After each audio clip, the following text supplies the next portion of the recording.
سورہ صاد، سورہ صاد کا تعارف، مقام نزول۔ سورہ صاد مکہ مکرمہ میں نازل ہوئی ہے۔ رکوع اور آیات کی تعداد، اس صورت میں 5 رکوع اور 88 آیتیں ہیں۔ صاد نام رکھنے کی وجہ، اس صورت کی ابتدا میں حروف مقطعات میں سے ایک حرف صاد ذکر کیا گیا، اس مناسبت سے اسے سورہ صاد کہتے ہیں۔ سورہ صاد کے مضامین، اس صورت کا مرکزی مضمون یہ ہے کہ اس میں کفار سے ان کے عقائد کے بارے میں بحث کے ضمن میں اسلام کے بنیادی عقائد جیسے توحید، نبوت اور رسالت اور مرنے کے بعد دوبارہ زندہ کیے جانے کو ثابت کیا گیا ہے، اور اس صورت میں یہ چیزیں بیان کی گئی ہیں۔ نمبر 1، اس صورت کی ابتدا میں بتایا گیا کہ کفار صرف تکبر اور عناد کی وجہ سے رسول کریم علیہ الصلوۃ والسلام کی مخالفت پر عمل پیرا ہیں، اور انہیں اس بات پر تعجب ہو رہا ہے کہ انہی میں سے ایک ڈر سنانے والا عظیم رسول تشریف لایا اور اس نے ان سب بتوں کی عبادت کو باطل قرار دے دیا جن کی وہ بڑے عرصے سے عبادت کرتے چلے آ رہے ہیں۔ نمبر 2، اپنے انبیاء کرام علیہ الصلوۃ والسلام کو جھٹلانے والی سابقہ امتوں کے دردناک انجام کو بیان کر کے کفار مکہ کو نصیحت کی گئی کہ اگر وہ بھی اپنی سرکشی پر قائم رہے تو انہیں بھی ہلاک کر دیا جائے گا۔ نمبر 3، حضرت داؤد، حضرت سلیمان اور حضرت ایوب علیہ الصلوۃ والسلام کے واقعات تفصیل کے ساتھ بیان کیے گئے، اور حضرت ابراہیم، حضرت اسحاق، حضرت یعقوب، حضرت اسماعیل، حضرت یسع اور حضرت ذوالکفل علیہ الصلوۃ والسلام کے واقعات اجمالی طور پر بیان کیے گئے، اور ان واقعات کو بیان کرنے سے مقصود نبی کریم علیہ الصلوۃ والسلام کو کفار کی طرف سے پہنچنے والی اذیتوں پر تسلی دینا ہے۔ نمبر 4، آخر میں حضرت آدم علیہ الصلوۃ والسلام کی تخلیق اور شیطان کے انہیں سجدہ نہ کرنے والا واقعہ بیان کیا گیا۔ سورہ صافات کے ساتھ مناسبت، سورہ صاد کی اپنے سے ماقبل سورت صافات کے ساتھ مناسبت یہ ہے کہ سورہ صافات میں حضرت نوح، حضرت ابراہیم، حضرت اسماعیل، حضرت موسیٰ، حضرت ہارون، حضرت الیاس، حضرت لوط اور حضرت یونس علیہ الصلوۃ والسلام کے واقعات ذکر کیے گئے، اور سورہ صاد میں حضرت داؤد، حضرت سلیمان، حضرت ایوب اور حضرت آدم علیہ الصلوۃ والسلام کے واقعات بیان کیے گئے، اور بقیہ انبیاء کرام علیہ الصلوۃ والسلام کی طرف اشارہ کر دیا گیا، تو گویا کہ سورہ صاد سورہ صافات میں بیان کیے گئے انبیاء کرام علیہ الصلوۃ والسلام کے واقعات کا تتمہ ہے۔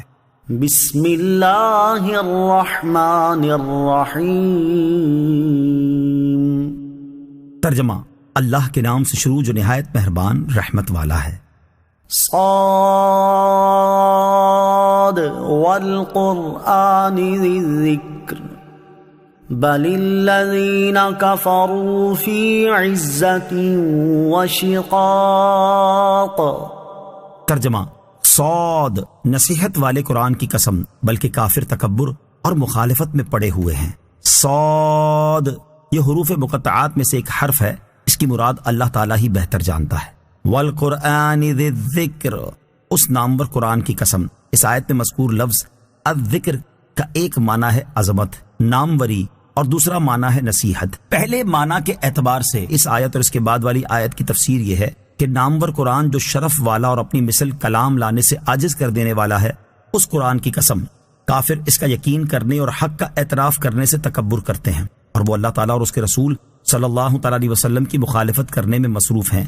دوسرے معنی کے اعتبار سے اس آیت اور اس کے بعد والی آیت کی تفسیر یہ ہے کہ اس نصیحت والے قرآن کی قسم جس کے ذریعے اللہ تعالیٰ تمہیں نصیحت فرماتا ہے، کہ جس طرح کفار متعدد خدا مانتے ہیں، در حقیقت ویسا ہے نہیں، بلکہ کافر تکبر اور مخالفت میں پڑے ہوئے ہیں، اور نبی کریم علیہ الصلوۃ والسلام سے عداوت رکھتے ہیں، اس لیے حق کا اعتراف نہیں کرتے۔ کم اہلکنا من قبلہم من قرن فنادوا ولا تحین مناص۔ ترجمہ، ہم نے ان سے پہلے کتنی قومیں ہلاک کر دی تو وہ پکارنے لگے حالانکہ بھاگنے کا وقت نہ تھا۔ کم اہلکنا من قبلہم من قرن، ہم نے ان سے پہلے کتنی قومیں ہلاک کر دیں، یعنی اے حبیب صلی اللہ تعالیٰ علیہ وآلہ وسلم، اسی تکبر اور انبیاء علیہ الصلوۃ والسلام کی مخالفت کے باعث ہم نے آپ کی قوم سے پہلے کتنی امتیں ہلاک کر دیں، اور جب ان پر عذاب نازل ہونے کا وقت آیا تو انہوں نے فریاد کی اور توبہ و استغفار کرنے لگے تاکہ اس عذاب سے نجات پا جائیں، حالانکہ اس وقت بھاگنے اور عذاب سے نجات پانے کا وقت نہ تھا، اور اس وقت ان کی فریاد بیکار تھی کیونکہ وہ وقت مایوس ہو جانے کا تھا، لیکن کفار مکہ نے ان کے حال سے عبرت حاصل نہ کی۔ وَعَجِبُوا أَن جَاءَهُم مُّنذِرٌ مِّنْهُمْ وقال الكافرون هذا ساحر كذاب۔ ترجمہ، اور انہیں اس بات پر تعجب ہوا کہ ان کے پاس انہی میں سے ایک ڈر سنانے والا رسول تشریف لایا، اور کافروں نے کہا یہ جادوگر ہے، بڑا جھوٹا ہے۔ وعجبوا، اور انہیں تعجب ہوا، یعنی کفار مکہ کو اس بات پر تعجب ہوا کہ محمد مصطفیٰ صلی اللہ تعالی علیہ وسلم ظاہری خلقت، باطنی اخلاق، نسب اور شکل و صورت میں تو ہم جیسے انسان ہیں، پھر یہ کیسے ہو سکتا ہے کہ ہم میں سے صرف وہ رسالت جیسے بلند منصب کے حقدار ٹھہریں؟ اور جب کفار تاجدار رسالت صلی اللہ تعالی علیہ وسلم کی عظمت و شان دیکھ کر حیران رہ گئے تو آپ علیہ الصلوۃ والسلام کو معاذ اللہ جادوگر اور جھوٹا کہنے لگے۔ اجعل الآلہۃ الہا واحدا ان ھذا لشیء عجاب۔ ترجمہ، کیا اس نے بہت سارے خداؤں کو ایک خدا کر دیا؟ بے شک یہ ضرور بڑی عجیب بات ہے۔ اجعل الآلہۃ الہا واحدا، کیا اس نے بہت سارے خداؤں کو ایک خدا کر دیا؟ اس آیت کا شان نزول یہ ہے کہ جب حضرت عمر فاروق رضی اللہ تعالی عنہ اسلام لائے تو مسلمانوں کو خوشی ہوئی اور کافروں کو انتہائی رنج ہوا۔ ولید بن مغیرہ نے قریش کے 25 سرداروں اور بڑے آدمیوں کو جمع کیا اور انہیں ابو طالب کے پاس لایا۔ ان سے کہا کہ تم ہمارے سردار اور بزرگ ہو، ہم تمہارے پاس اس لیے آئے ہیں کہ تم ہمارے اور اپنے بھتیجے کے درمیان فیصلہ کر دو۔ ان کی جماعت کے چھوٹے درجے کے لوگوں نے جو شورش برپا کر رکھی ہے وہ تم جانتے ہو۔ ابو طالب نے حضور سید عالم علیہ الصلوۃ والسلام کو بلا کر عرض کی، یہ آپ کی قوم کے لوگ ہیں اور آپ سے صلح کرنا چاہتے ہیں، آپ ان کی طرف سے یک لخت انحراف نہ کیجیے۔ حضور اقدس علیہ الصلوۃ والسلام نے فرمایا، یہ مجھ سے کیا چاہتے ہیں؟ انہوں نے کہا، ہم اتنا چاہتے ہیں کہ آپ ہمیں اور ہمارے معبودوں کے ذکر کو چھوڑ دیجیے، ہم آپ کے اور آپ کے معبود کو برا نہیں کہیں گے۔ حضور پر نور علیہ الصلوۃ والسلام نے فرمایا، کیا تم ایک کلمہ قبول کر سکتے ہو جس سے عرب و عجب کے مالک و فرمان روا ہو جاؤ؟ ابو جہل نے کہا، ایک کیا ہم ایسے 10 کلمے قبول کر سکتے ہیں۔ سرکار دو عالم علیہ الصلوۃ والسلام نے فرمایا، کہو لا الہ الا اللہ۔ اس پر وہ لوگ اٹھ گئے اور کہنے لگے کہ کیا انہوں نے بہت سے خداؤں کا ایک خدا کر دیا؟ اتنی بہت سی مخلوق کے لیے ایک خدا کیسے کافی ہو سکتا ہے؟ بے شک یہ ضرور بڑی عجیب بات ہے، کیونکہ آج تک ہمارے آبا و اجداد جس چیز پر متفق رہے یہ اس کے خلاف ہے۔ وانطلق الملأ منهم أن امشوا واصبروا على آلهتكم إن هذا لشيء يراد ما سمعنا بهذا في الملة الآخرة إن هذا إلا اختلاق۔ ترجمہ، اور ان میں سے جو سردار تھے وہ یہ کہتے ہوئے چل پڑے کہ اے لوگو تم بھی چلے جاؤ اور اپنے معبودوں پر ڈٹے رہو، بے شک اس بات میں اس کی کوئی غرض ہے، ہم نے یہ بات پچھلے دین میں بھی نہیں سنی، یہ صرف خود بنائی ہوئی جھوٹی بات ہے۔ وانطلق الملأ منهم، اور ان میں سے جو سردار تھے وہ چل پڑے۔ اس آیت اور اس کے بعد والی آیت کا خلاصہ یہ ہے کہ حضور سید المرسلین صلی اللہ تعالی علیہ وآلہ وسلم کا جواب سن کر کفار قریش کے سردار ابو طالب کی مجلس سے آپس میں یہ کہتے ہوئے چل پڑے کہ اے لوگو تم بھی یہاں سے چلے جاؤ اور اپنے معبودوں کی عبادت کرنے پر ڈٹے رہو، اور یہ محمد مصطفیٰ صلی اللہ تعالی علیہ وآلہ وسلم جو توحید کی بات کر رہے ہیں اس میں ان کی کوئی ذاتی غرض پوشیدہ ہے، اور یہ بات تو ہم نے پچھلے دین یعنی اپنے آبا و اجداد کے دین میں، یہ سب سے پچھلے دین عیسائیت میں بھی نہیں سنی، کیونکہ عیسائی بھی 3 خداؤں کے قائل تھے، جبکہ یہ تو ایک ہی خدا بتاتے ہیں۔ یہ صرف ان کی خود سے بنائی ہوئی جھوٹی بات ہے۔ أأنزل عليه الذكر من بيننا بل هم في شك من ذكري بل لما يذوقوا عذاب۔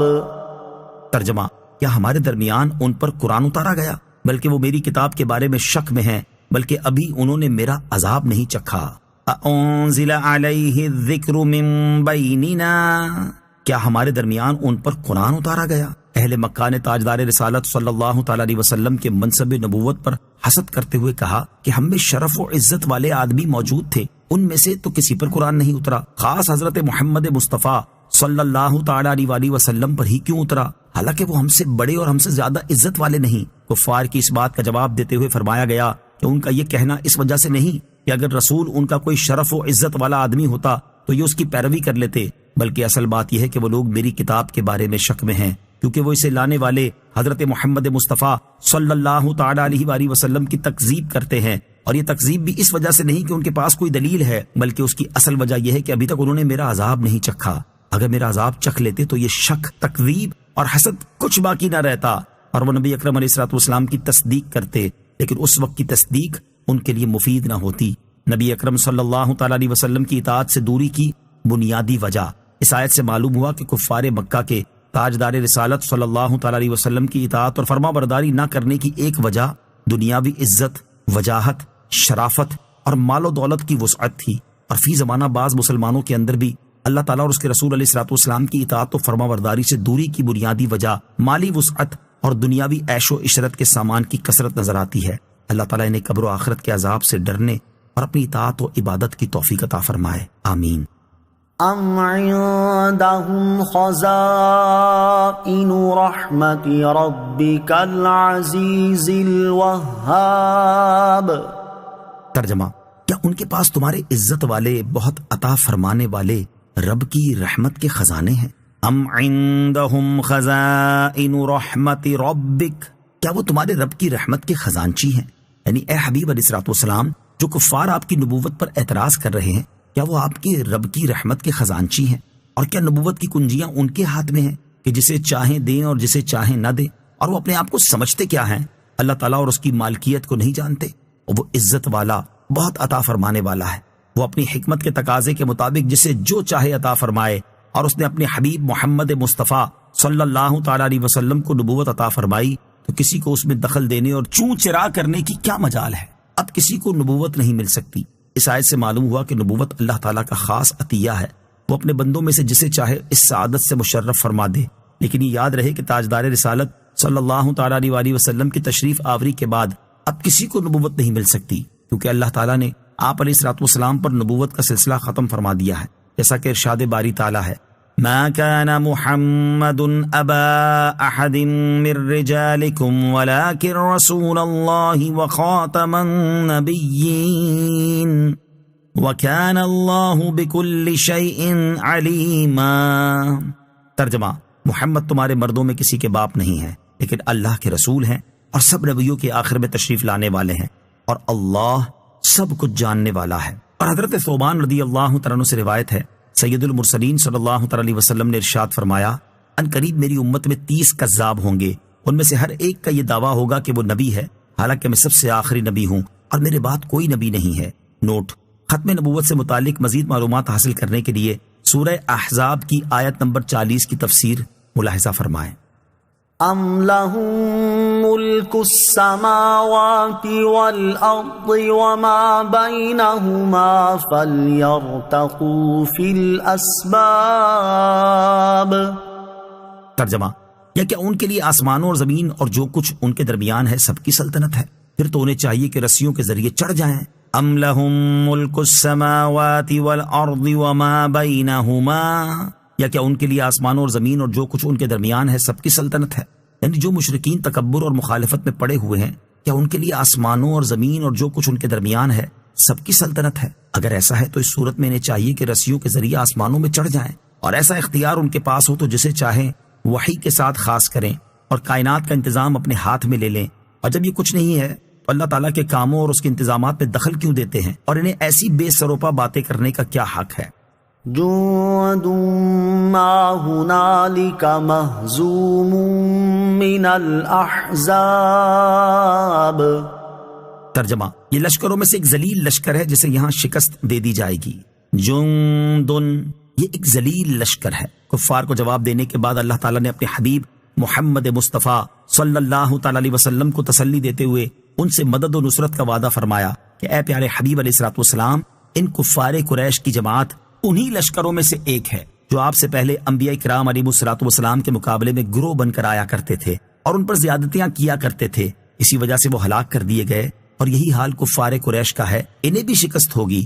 حضرت قتادہ رضی اللہ تعالیٰ عنہ فرماتے ہیں، اللہ تعالیٰ نے مکہ مکرمہ میں اپنے حبیب علیہ الصلوۃ والسلام کو مشرکین کی شکست کی خبر دیتے ہوئے فرمایا، سَيَهْزَمُ الْجَمْعُ وَيُوَلُّونَ الدُّبُرَ۔ ترجمہ، ان قریب سب بھگا دیے جائیں گے اور وہ پیٹھ پھیر دیں گے، اور اس خبر کی صداقت غزوہ بدر میں ظاہر ہو گئی۔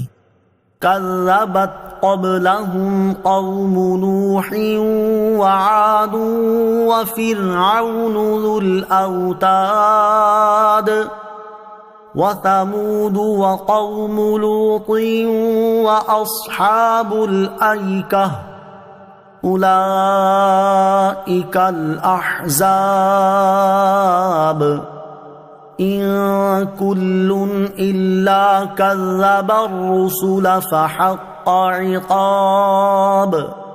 ترجمہ: نوح کی قوم اور عاد اور میخوں والا فرعون ان سے پہلے جھٹلا چکے ہیں، اور سمود اور لوط کی قوم اور ایکا نامی جنگل والے یہی گروہ ہیں۔ ان میں کوئی ایسا نہیں جس نے رسولوں کو نہ جھٹلایا ہو، تو میرا عذاب لازم ہو گیا۔ کذبت قبلہم قوم نوح، ان سے پہلے نوح کی قوم جھٹلا چکی ہے۔ یہاں سے اللہ تعالیٰ نے اپنے حبیب علیہ الصلوۃ والسلام کی قلبی تسکین کے لیے پچھلے انبیاء کرام علیہ الصلوۃ والسلام اور ان کی قوموں کا ذکر فرمایا ہے۔ اس آیت اور اس کے بعد والی 2 آیات کا خلاصہ یہ ہے کہ اے پیارے حبیب علیہ الصلوۃ والسلام، حضرت نوح علیہ الصلوۃ والسلام کی قوم جنہیں حضرت نوح علیہ الصلوۃ والسلام نے سینکڑوں سال تبلیغ فرمائی، اور عاد جنہیں حضرت ہود علیہ الصلوۃ والسلام نے عرصہ دراز تک تبلیغ فرمائی، اور میخوں میں گاڑ کر سزا دینے والا فرعون جو کسی پر غصہ کرتا تھا تو اسے لٹا کر اس کے چاروں ہاتھ پاؤں کھینچ کر چاروں طرف کھونٹوں میں بدوا دیتا تھا، پھر اس کو پٹواتا اور اس پر طرح طرح کی سختیاں کرتا تھا، اور حضرت صالح علیہ الصلوۃ والسلام کی قوم سمود اور حضرت لوط علیہ الصلوۃ والسلام کی قوم اور ایکا نامی جنگل والے جو حضرت شعیب علیہ الصلوۃ والسلام کی قوم سے تھے، یہ سب کفار قریش سے پہلے اپنے رسولوں کو جھٹلا چکے ہیں۔ یہی وہ گروہ ہیں جو انبیاء کرام علیہ الصلوۃ والسلام کے مقابلے میں جتھے باندھ کر آئے، اور مشرکین مکہ انہی گروہوں میں سے ہیں، اور ان لوگوں نے جب انبیاء کرام علیہ الصلوۃ والسلام کو جھٹلایا تو ان پر میرا عذاب لازم ہو گیا، اور جب پہلے کی طاقتور قومیں عذاب الہی کے سامنے بے بس و لاچار ہو گئیں تو اب کے کمزور کافر لوگوں پر جب میرا عذاب نازل ہوگا تو ان کا کیا حال ہوگا۔ وما ينظر هؤلاء إلا صيحة واحدة ما لها من فواق۔ ترجمہ: اور یہ چیخ کا ہی انتظار کر رہے ہیں جسے کوئی پھیرنے والا نہیں۔ وما ينظر هؤلاء إلا صيحة واحدة، اور یہ ایک چیخ کا ہی انتظار کر رہے ہیں۔ اس سے پہلی آیات میں اللہ تعالیٰ نے سابقہ امتوں کے عذابات کا ذکر فرمایا، اور یہاں سے کفار قریش کے عذاب کا ذکر فرما رہا ہے۔ چنانچہ اس آیت میں ارشاد فرمایا کہ سابقہ ہلاک شدہ امتوں کی طرح کفر و تکذیب میں مبتلا کفار قریش قیامت کے پہلے نفخے کی چیخ کا ہی انتظار کر رہے ہیں، جو ان کے عذاب کی مقررہ مدت ہے، اور وہ چیخ ایسی ہے جسے کوئی پھیر نہیں سکتا۔ وقالوا ربنا عجل لنا قطنا قبل يوم الحساب اصبر على ما يقولون واذكر عبدنا داود ذا الأيد إنه أواب۔ ترجمہ: اور انہوں نے کہا اے ہمارے رب، ہمارا حصہ ہمیں حساب کے دن سے پہلے جلد دے دے، تم ان کی باتوں پر صبر کرو اور ہمارے نعمتوں والے بندے داؤد کو یاد کرو، بے شک وہ بڑا رجوع کرنے والا ہے۔ وقالو، اور انہوں نے کہا۔ اس آیت اور اس کے بعد والی آیت کا خلاصہ یہ ہے کہ نضر بن حارث نے مذاق اڑانے کے طور پر کہا اے ہمارے رب، جہنم کے عذاب کا ہمارا حصہ ہمیں حساب کے دن سے پہلے دنیا میں ہی جلد دے دے۔ اس پر اللہ تعالیٰ نے اپنے حبیب علیہ الصلوۃ والسلام سے فرمایا کہ آپ ان کفار کی باتوں پر صبر کریں اور ان کی اذیتوں کو برداشت کریں۔ اس کے بعد فرمایا کہ ہمارے نعمتوں والے بندے حضرت داؤد علیہ الصلوۃ والسلام کو یاد کریں، بے شک وہ اپنے رب عز و جل کی طرف ہر حال میں رجوع کرنے والا ہے۔ ایک برگزیدہ نبی کو یاد کرنے کا حکم دینے کا مقصد یہ ہے کہ اللہ تعالیٰ کی رحمت پر دل مضبوط ہو جائے کہ اللہ تعالیٰ کس طرح اپنے مقبول و محبوب بندوں کو اپنے فضل و کرم سے نوازتا ہے۔ لہٰذا اگر حضور پرنور علیہ الصلوۃ والسلام کو کفار کی طرف سے ایذا پہنچ رہی ہے تو پریشان ہونے کی ضرورت نہیں، کیونکہ فضل الہی ان سب غموں کو دھو دے گا۔ حضرت عبداللہ ابن عباس رضی اللہ تعالیٰ عنہما فرماتے ہیں ذل ایدی سے مراد یہ ہے کہ حضرت داؤد علیہ الصلوۃ والسلام عبادت میں بہت قوت والے تھے۔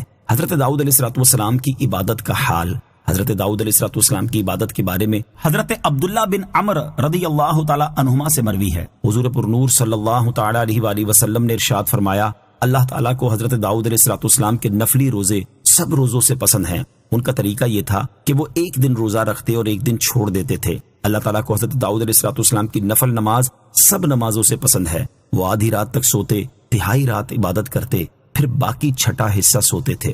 اور بعض اوقات اس طرح کرتے کہ ایک دن روزہ رکھتے، ایک دن افطار فرماتے اور رات کے پہلے نصف حصے میں عبادت کرتے، اس کے بعد رات کی 1/3 آرام فرماتے، پھر باقی چھٹا حصہ عبادت میں گزارتے۔ سید المرسلین صلی اللہ تعالی علیہ وآلہ وسلم کی عبادت کا حال، یہاں حضرت داؤد علیہ السلام کی عبادت کا حال بیان ہوا۔ اسی مناسبت سے یہاں تاجدار رسالت صلی اللہ تعالی علیہ وآلہ وسلم کی عبادت میں سے نماز اور روزے کا حال سماعت فرمائیں۔ چنانچہ علامہ عبد المصطفیٰ اعظمی رحمۃ اللہ تعالی فرماتے ہیں، اعلان نبوت سے قبل بھی آپ علیہ السلام غار حرا میں قیام و مراقبہ اور ذکر و فکر کے طور پر خدا عز و جل کی عبادت میں مصروف رہتے تھے۔ نزول وحی کے بعد ہی آپ کو نماز کا طریقہ بھی بتا دیا گیا۔ پھر شب معراج میں نماز پنجگانہ فرض ہوئی۔ حضور علیہ السلام نماز پنجگانہ کے علاوہ نماز اشراق، نماز چاشت، تحیۃ الوضو، تحیۃ المسجد، صلاۃ الاوابین وغیرہ سنن و نوافل بھی ادا فرماتے تھے۔ راتوں کو اٹھ اٹھ کر نمازیں پڑھا کرتے تھے۔ تمام عمر نماز تہجد کے پابند رہے۔ راتوں کے نوافل کے بارے میں مختلف روایات ہیں۔ بعض روایتوں میں یہ آیا ہے کہ آپ علیہ السلام نماز عشاء کے بعد کچھ دیر سوتے، پھر کچھ دیر تک اٹھ کر نماز پڑھتے، پھر سو جاتے، پھر اٹھ کر نماز پڑھتے۔ ہر صبح تک یہی حالت قائم رہتی۔ کبھی 2/3 رات گزر جانے کے بعد بیدار ہوتے اور صبح صادق تک نمازوں میں مشغول رہتے۔ کبھی نصف رات گزر جانے کے بعد بستر سے اٹھ جاتے اور پھر ساری رات بستر پر پیٹھ نہیں لگاتے تھے اور لمبی لمبی صورتیں نمازوں میں پڑھا کرتے۔ کبھی رکوع و سجود طویل ہوتا، کبھی قیام طویل ہوتا، کبھی 6 رکعت، کبھی 8 رکعت، کبھی اس سے کم، کبھی اس سے زیادہ۔ اخیر عمر شریف میں کچھ رکعتیں کھڑے ہو کر، کچھ بیٹھ کر ادا فرماتے۔ نماز وتر نماز تہجد کے ساتھ ادا فرماتے۔ رمضان شریف خصوصاً آخری عشرے میں آپ علیہ السلام کی عبادت بہت زیادہ بڑھ جاتی تھی۔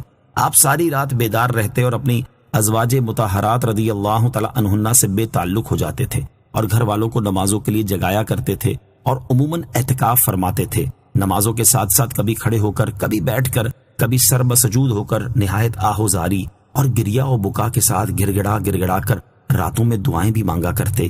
رمضان شریف میں حضرت جبرائیل علیہ السلام کے ساتھ قرآن عظیم کا دور بھی فرماتے اور تلاوت قرآن مجید کے ساتھ ساتھ طرح طرح کی مختلف دعاؤں کا ورد بھی فرماتے تھے اور کبھی کبھی ساری رات نمازوں اور دعاؤں میں کھڑے رہتے، یہاں تک کہ پائے اقدس میں ورم آ جایا کرتا تھا۔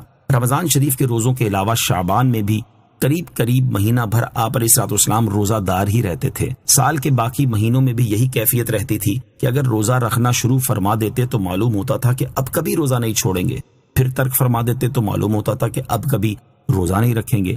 خاص کر ہر مہینے میں 3 ایام 20 کے روزے، 2 شنبہ و جمعرات کے روزے، عاشورہ کے روزے، عشرہ ذوالحجہ کے روزے، شوال کے 6 روزے معمولاً رکھا کرتے تھے۔ کبھی کبھی آپ علیہ السلام صوم وصال بھی رکھتے تھے، یعنی کئی دن رات کا ایک روزہ، مگر اپنی امت کو ایسا روزہ رکھنے سے منع فرماتے تھے۔ بعض صحابہ کرام رضی اللہ تعالی عنہم نے عرض کیا کہ یا رسول اللہ صلی اللہ تعالی علیہ وسلم، آپ تو صوم وصال رکھتے ہیں۔ ارشاد فرمایا کہ تم میں مجھ جیسا کون ہے؟ میں اپنے رب کے دربار میں رات بسر کرتا ہوں اور وہ مجھ کو کھلاتا اور پلاتا ہے۔ تعریف کے قابل بندہ، ویسے تو ہر انسان اللہ تعالیٰ کا بندہ ہے، لیکن تعریف کے قابل وہ بندہ ہے جس کے بارے میں اللہ تعالیٰ خود فرما دے کہ یہ ہمارا بندہ ہے۔ اس آیت میں اللہ تعالیٰ نے حضرت داؤد علیہ السلام کو اپنا بندہ فرمایا اور یہ حضرت داؤد علیہ السلام کی عظمت و شرافت اور فضیلت کی بہت بڑی دلیل ہے۔ یوں ہی اللہ تعالیٰ نے اپنے حبیب علیہ السلام کو قرآن پاک میں کئی مقامات پر اپنا بندہ فرمایا۔ جیسے ایک مقام پر ارشاد فرمایا، ان کنتم آمنتم باللہ وما انزلنا علی عبدنا یوم الفرقان۔ ترجمہ، اور اگر تم اللہ پر اور اس پر ایمان رکھتے ہو جو ہم نے اپنے خاص بندے پر فیصلے کے دن اتارا۔ اور ارشاد فرمایا، الحمدللہ الذی انزل علی عبدہ الکتاب ولم یجعل لہ عوجا۔ ترجمہ، تمام تعریفیں اس اللہ کے لیے ہیں جس نے اپنے بندے پر کتاب نازل فرمائی اور اس میں کوئی ٹیڑھ نہیں رکھی۔ اور ارشاد فرمایا، سبحان الذی اسری بعبدہ لیلا من المسجد الحرام الی المسجد الاقصی۔ ترجمہ، پاک ہے وہ ذات جس نے اپنے خاص بندے کو رات کے کچھ حصے میں مسجد حرام سے مسجد اقصی تک سیر کرائی۔ اور آپ علیہ السلام کی فضیلت کا کمال یہ ہے کہ اللہ تعالیٰ آپ صلی اللہ تعالی علیہ وسلم کو اپنا بندہ فرماتا ہے اور اپنے بارے میں فرماتا ہے کہ میں ان کا رب ہوں۔ چنانچہ ارشاد فرمایا کہ فَوَرَبِّكَ لَنَسْأَلَنَّهُمْ أَجْمَعِينَ۔ ترجمہ، تو تمہارے رب کی قسم ہم ضرور ان سب سے پوچھیں گے۔ إِنَّا سَخَّرْنَا الْجِبَالَ مَعَهُ يُسَبِّحْنَ بِالْعَشِيِّ وَالْإِشْرَاقِ۔ ترجمہ، بے شک ہم نے اس کے ساتھ پہاڑوں کو تابع کر دیا کہ وہ شام اور سورج کے چمکتے وقت تسبیح کریں. اِنَّا سَخَّرْنَا الْجِبَالَ مَعَهُ، بے شک ہم نے اس کے ساتھ پہاڑوں کو تابع کر دیا. یعنی اللہ تعالیٰ نے پہاڑوں کو حضرت داؤد علیہ السلام کے تابع کر دیا کہ جب شام اور سورج کے چمکتے وقت حضرت داؤد علیہ السلام تسبیح کرتے تو پہاڑ بھی آپ علیہ السلام کے ساتھ مل کر تسبیح کرتے. بالعشی والاشراق، شام اور سورج کے چمکتے وقت. اس آیت میں اشراق و چاشت کی نماز کا ثبوت ہے. حضرت عبداللہ ابن عباس رضی اللہ تعالیٰ عنہما نے ایک مرتبہ لوگوں سے فرمایا، کیا تم قرآن پاک میں چاشت کی نماز کا ذکر پاتے ہو؟ انہوں نے جواب دیا، نہیں. آپ رضی اللہ تعالیٰ عنہ نے اس آیت کی تلاوت فرمائی، اِنَّا سَخَّرْنَا الْجِبَالَ مَعَهُ يُسَبِّحْنَ بِالْعَشِيِّ وَالْإِشْرَاقِ، اور فرمایا کہ حضرت داؤد علیہ السلام چاشت کی نماز ادا فرمایا کرتے تھے. ایک عرصے سے میرے دل میں چاشت کی نماز کے بارے میں کچھ الجھن تھی، یہاں تک کہ میں نے اس کا ذکر اس آیت یسبحن بالعشی والاشراق میں پا لیا. اشراق و چاشت کی نماز کے فضائل. آیت کی مناسبت سے یہاں اشراق و چاشت کی نماز ادا کرنے کے 2 فضائل سماعت کیجیے. نمبر 1، ترمذی شریف کی حدیث ہے، حضرت انس بن مالک رضی اللہ تعالی عنہ سے روایت ہے، رسول اللہ صلی اللہ تعالی علیہ وآلہ وسلم نے ارشاد فرمایا، جس نے فجر کی نماز جماعت کے ساتھ ادا کی، پھر وہ سورج طلوع ہونے تک بیٹھ کر اللہ تعالیٰ کا ذکر کرتا رہا، پھر اس نے 2 رکعت نماز پڑھی تو اسے حج اور عمرے کا پورا ثواب ملے گا. نمبر 2، حضرت انس بن مالک رضی اللہ تعالیٰ عنہ سے روایت ہے، نبی کریم صلی اللہ تعالیٰ علیہ وسلم نے ارشاد فرمایا، جس نے چاشت کی نماز کی 12 رکعتیں پڑھی، اس کے لیے اللہ تعالیٰ جنت میں سونے کا محل بنا دے گا. اللہ تعالیٰ ہمیں بھی اشراق اور چاشت کی نماز ادا کرنے کی توفیق عطا فرمائے، آمین. والطير محشورة كل له أواب. ترجمہ، اور جمع کیے ہوئے پرندے سب اس کے فرما بردار تھے.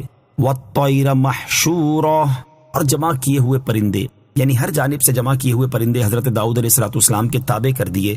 پہاڑ اور پرندے سبھی آپ علیہ السلام کے فرما بردار تھے. حضرت عبداللہ ابن عباس رضی اللہ تعالیٰ عنہما سے مروی ہے کہ جب حضرت داؤد علیہ السلام تسبیح کرتے تو پہاڑ آپ علیہ السلام کے ساتھ تسبیح کرتے اور پرندے بھی آپ علیہ السلام کے پاس جمع ہو کر تسبیح کرتے. نوٹ، حضرت داؤد علیہ السلام کے لیے پہاڑوں اور پرندوں کی تسخیر کا ذکر سورہ انبیاء آیت نمبر 79 اور سورہ سبا آیت نمبر 10 میں بھی گزر چکا ہے. وشددنا ملكه وآتيناه الحكمة وفصل الخطاب. ترجمہ، اور ہم نے اس کی سلطنت کو مضبوط کیا اور اسے حکمت اور حق و باطل میں فرق کر دینے والا علم عطا فرمایا. وشددنا ملکہ، اور ہم نے اس کی سلطنت کو مضبوط کیا، یعنی حضرت داؤد علیہ السلام کو اللہ تعالیٰ نے وہ اسباب و ذرائع عطا فرمائے جن کے ذریعے سلطنت مضبوط ہوتی ہے، خواہ وہ لشکر کی صورت میں ہو یا ذاتی عظمت و ہیبت کی صورت میں ہو. وَآتَيْنَاهُ الْحِكْمَةَ وَفَصْلَ الْخِطَابِ، اور اسے حکمت اور حق و باطل میں فرق کر دینے والا علم عطا فرمایا. اس آیت میں حکمت سے مراد نبوت ہے، اور بعض مفسرین نے حکمت سے عدل کرنا مراد لیا ہے، جبکہ بعض نے اس سے کتاب اللہ کا علم، بعض نے فقہ اور بعض نے سنت مراد لی ہے، اور قول فیصل سے قضا کا علم مراد ہے جو حق و باطل میں فرق و تمیز کر دے. وَهَلْ أَتَاكَ نَبَأُ الْخَصْمِ إِذْ تَسَوَّرُوا الْمِحْرَابَ إِذْ دَخَلُوا عَلَى دَاوُودَ فَفَزِعَ مِنْهُمْ قَالُوا لَا تَخَفْ خصمان بغى بعضنا على بعض فاحكم بيننا بالحق ولا تشطط واهدنا إلى سواء الصراط إن هذا أخي له 99 نعجة ولي نعجة واحدة فقال أكفلنيها وعزني في الخطاب. ترجمہ، اور کیا تمہارے پاس ان دعوے داروں کی خبر آئی جب وہ دیوار کود کر مسجد میں آئے؟ جب وہ داؤد پر داخل ہوئے تو وہ ان سے گھبرا گیا.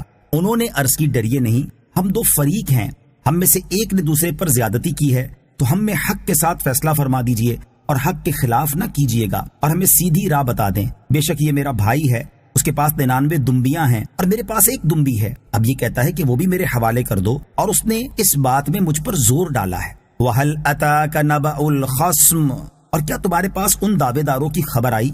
مشہور قول کے مطابق یہ آنے والے فرشتے تھے جو حضرت داؤد علیہ السلام کی آزمائش کے لیے آئے تھے، اور انہوں نے جو یہ کہا ہم میں سے ایک نے دوسرے پر زیادتی کی ہے، اس کے بارے میں صدر الافاضل مفتی نعیم الدین مراد آبادی رحمۃ اللہ تعالی فرماتے ہیں ان کا یہ قول ایک مسئلے کی فرضی شکل پیش کر کے جواب حاصل کرنا تھا، اور کسی مسئلے کے متعلق حکم معلوم کرنے کے لیے فرضی صورتیں مقرر کر لی جاتی ہیں اور معین اشخاص کی طرف ان کی نسبت کر دی جاتی ہے تاکہ مسئلے کا بیان بہت واضح طریقے پر ہو اور ابہام باقی نہ رہے۔ یہاں جو صورت مسئلہ ان فرشتوں نے پیش کی، اس سے مقصود حضرت داؤد علیہ السلام کو توجہ دلانا تھی اس امر کی طرف جو انہیں پیش آیا تھا، اور وہ یہ تھا کہ آپ کی 99 بیویاں تھیں۔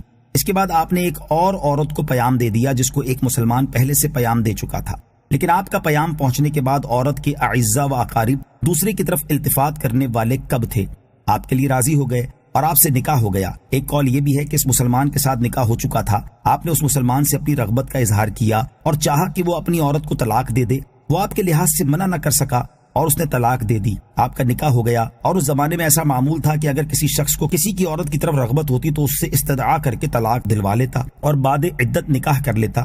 یہ بات نہ تو شرعاً ناجائز ہے، نہ اس زمانے کے رسم و عادت کے خلاف، لیکن شان انبیاء بہت عرفہ و اعلیٰ ہوتی ہے، اس لیے یہ آپ کے منصب عالی کے لائق نہ تھا، تو مرضی الہی یہ ہوئی کہ آپ کو اس پر آگاہ کیا جائے، اور اس کا سبب یہ پیدا کیا گیا کہ ملائکہ مدعی یعنی دعویٰ کرنے والے اور مدعا علیہ یعنی جس کے خلاف دعویٰ کیا جائے کی شکل میں آپ کے سامنے پیش ہوئے۔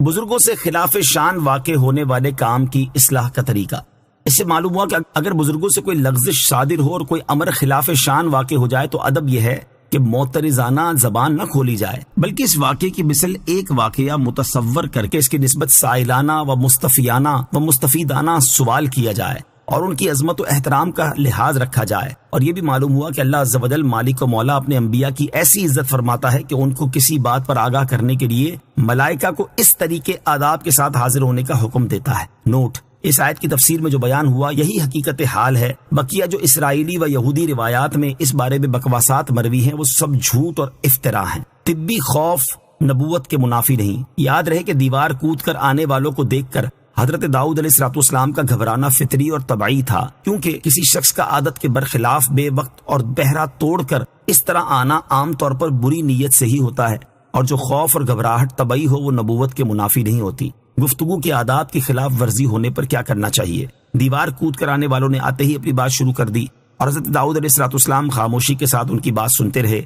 اس سے معلوم ہوا کہ اگر کوئی شخص گفتگو کے آداب کی خلاف ورزی کرے تو اسے فوراً ملامت اور ڈانٹ ڈپٹ کرنے کی بجائے پہلے اس کی بات سن لینی چاہیے، تاکہ یہ معلوم ہو جائے کہ اس کے پاس اس کا کوئی جواز تھا یا نہیں، اور اگر جواز نہ بھی ہو تو بھی ممکنہ حد تک صبر ہی کرنا چاہیے، جیسا کہ حضرت داؤد علیہ السلام نے فرمایا۔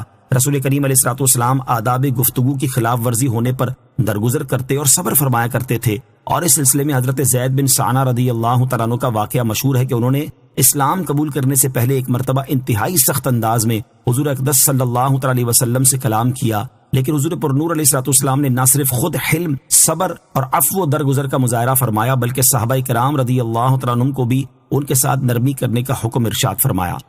قال لقد ظلمك بسؤال نعجتك إلى نعاجه وإن كثيرا من الخلطاء ليبغي بعضهم على بعض إلا الذين آمنوا وعملوا الصالحات وقليل ما هم وظن داود أنما فتناه فاستغفر ربه وخر راكعا وأناب۔ ترجمہ: داؤد نے فرمایا، بے شک تیری دمبی کو اپنی دمبیوں کے ساتھ ملانے کا سوال کر کے اس نے تجھ پر زیادتی کی ہے، اور بے شک اکثر شریک ایک دوسرے پر زیادتی کرتے ہیں مگر ایمان والے اور اچھے کام کرنے والے، اور وہ بہت تھوڑے ہیں۔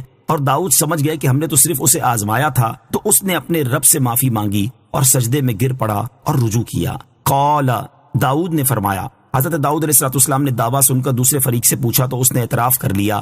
آپ علیہ السلام نے دعویٰ کرنے والے سے فرمایا کہ بے شک تیری دمبی کو اپنی دمبیوں کے ساتھ ملانے کا سوال کر کے اس نے تجھ پر زیادتی کی ہے، اور بے شک اکثر شریک ایک دوسرے پر زیادتی کرتے ہیں، مگر ایمان والے اور اچھے کام کرنے والے کسی پر زیادتی نہیں کرتے، لیکن وہ ہیں بہت تھوڑے۔ حضرت داؤد علیہ السلام کی یہ گفتگو سن کر فرشتوں میں سے ایک نے دوسرے کی طرف دیکھا اور تبسم کر کے وہ آسمان کی طرف روانہ ہو گئے۔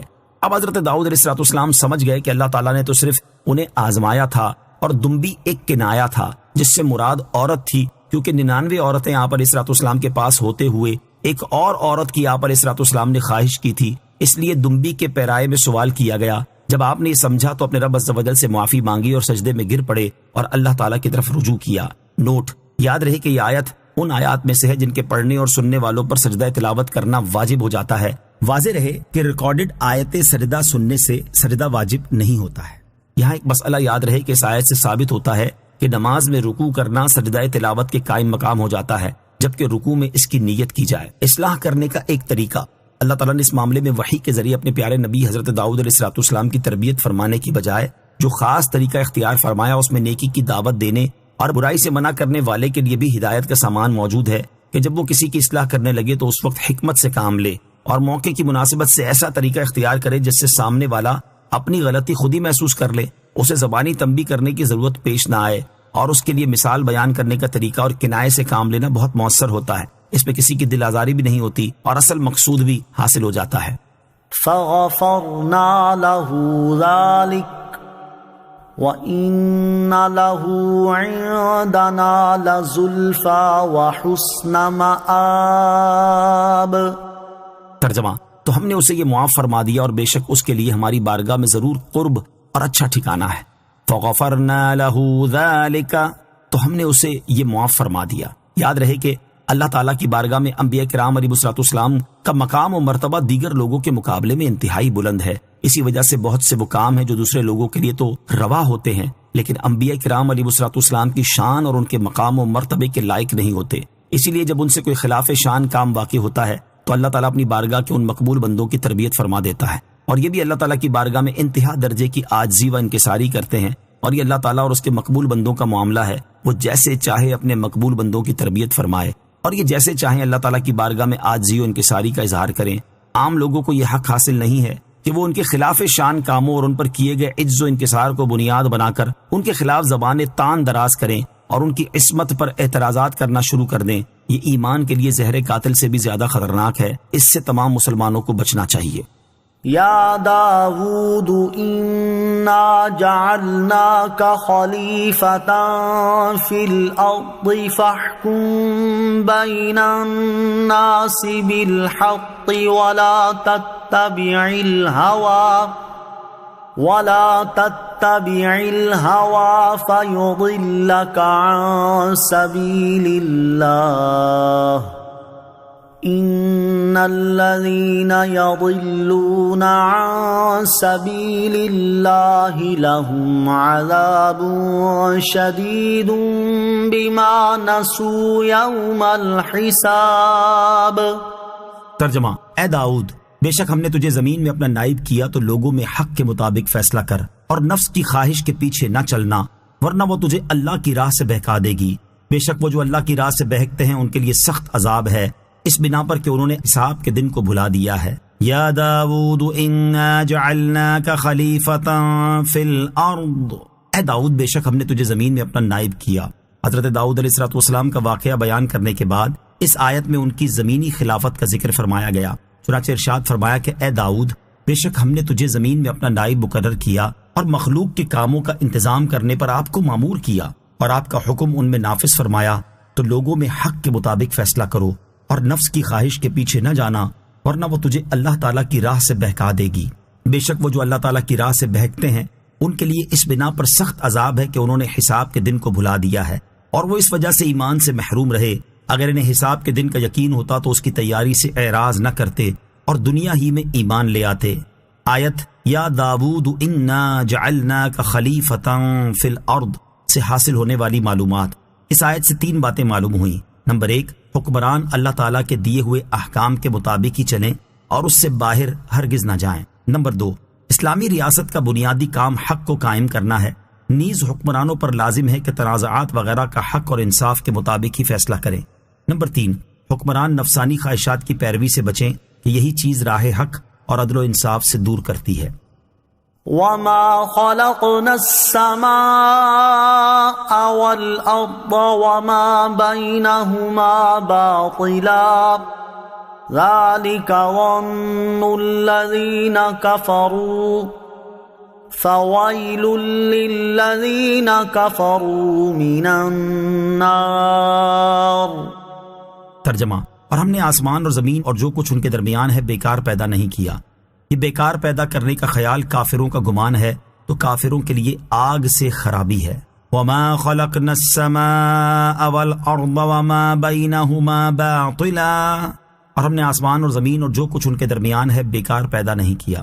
ارشاد فرمائے کہ ہم نے آسمان اور زمین اور جو کچھ ان کے درمیان ہے اسے بیکار پیدا نہیں کیا، بلکہ اس لیے پیدا کیا ہے کہ زمین و آسمان میں ہماری عبادت کی جائے، ہمارے احکامات کی پیروی کی جائے اور ممنوعات سے رکا جائے۔ یہ بیکار پیدا کرنے کا خیال کافروں کا گمان ہے، اگرچہ وہ صراحتاً یہ نہ کہیں کہ آسمان و زمین میں اور تمام دنیا بیکار پیدا کی گئی ہے، لیکن جب کہ وہ مرنے کے بعد اٹھائے جانے اور اعمال کی جزا ملنے کے منکر ہیں تو اس کا نتیجہ یہی ہے کہ عالم کی ایجاد کو عبث اور بے فائدہ مانے، اور جب کافروں کا گمان یہ ہے تو ان کے لیے آگ سے خرابی ہے۔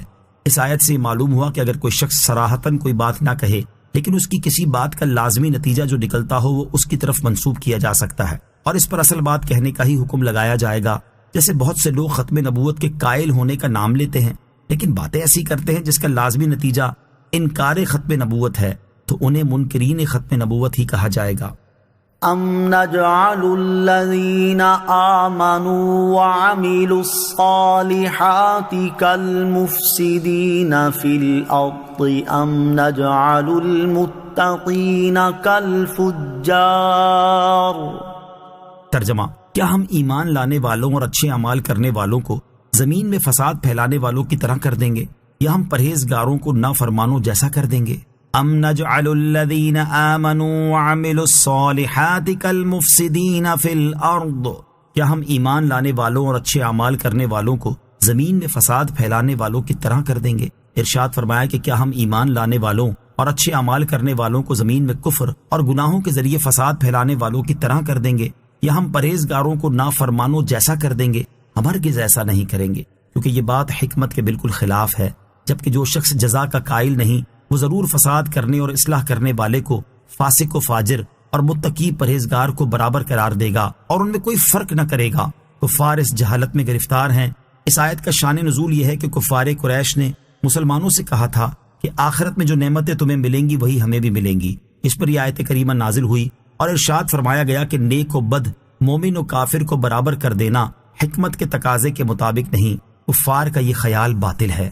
نیک لوگ گناہ گاروں جیسے نہیں۔ اس آیت سے معلوم ہوا کہ اچھے اعمال کرنے والے برے اعمال کرنے والوں کی طرح نہیں، اور نیک لوگ گناہ گاروں جیسے نہیں۔ اب یہ ہم پر ہے کہ ہم نیکی کا راستہ اختیار کر کے اس کی جزا کے حقدار قرار پاتے ہیں، یا برے اعمال کر کے ان کی سزا کے مستحق بنتے ہیں۔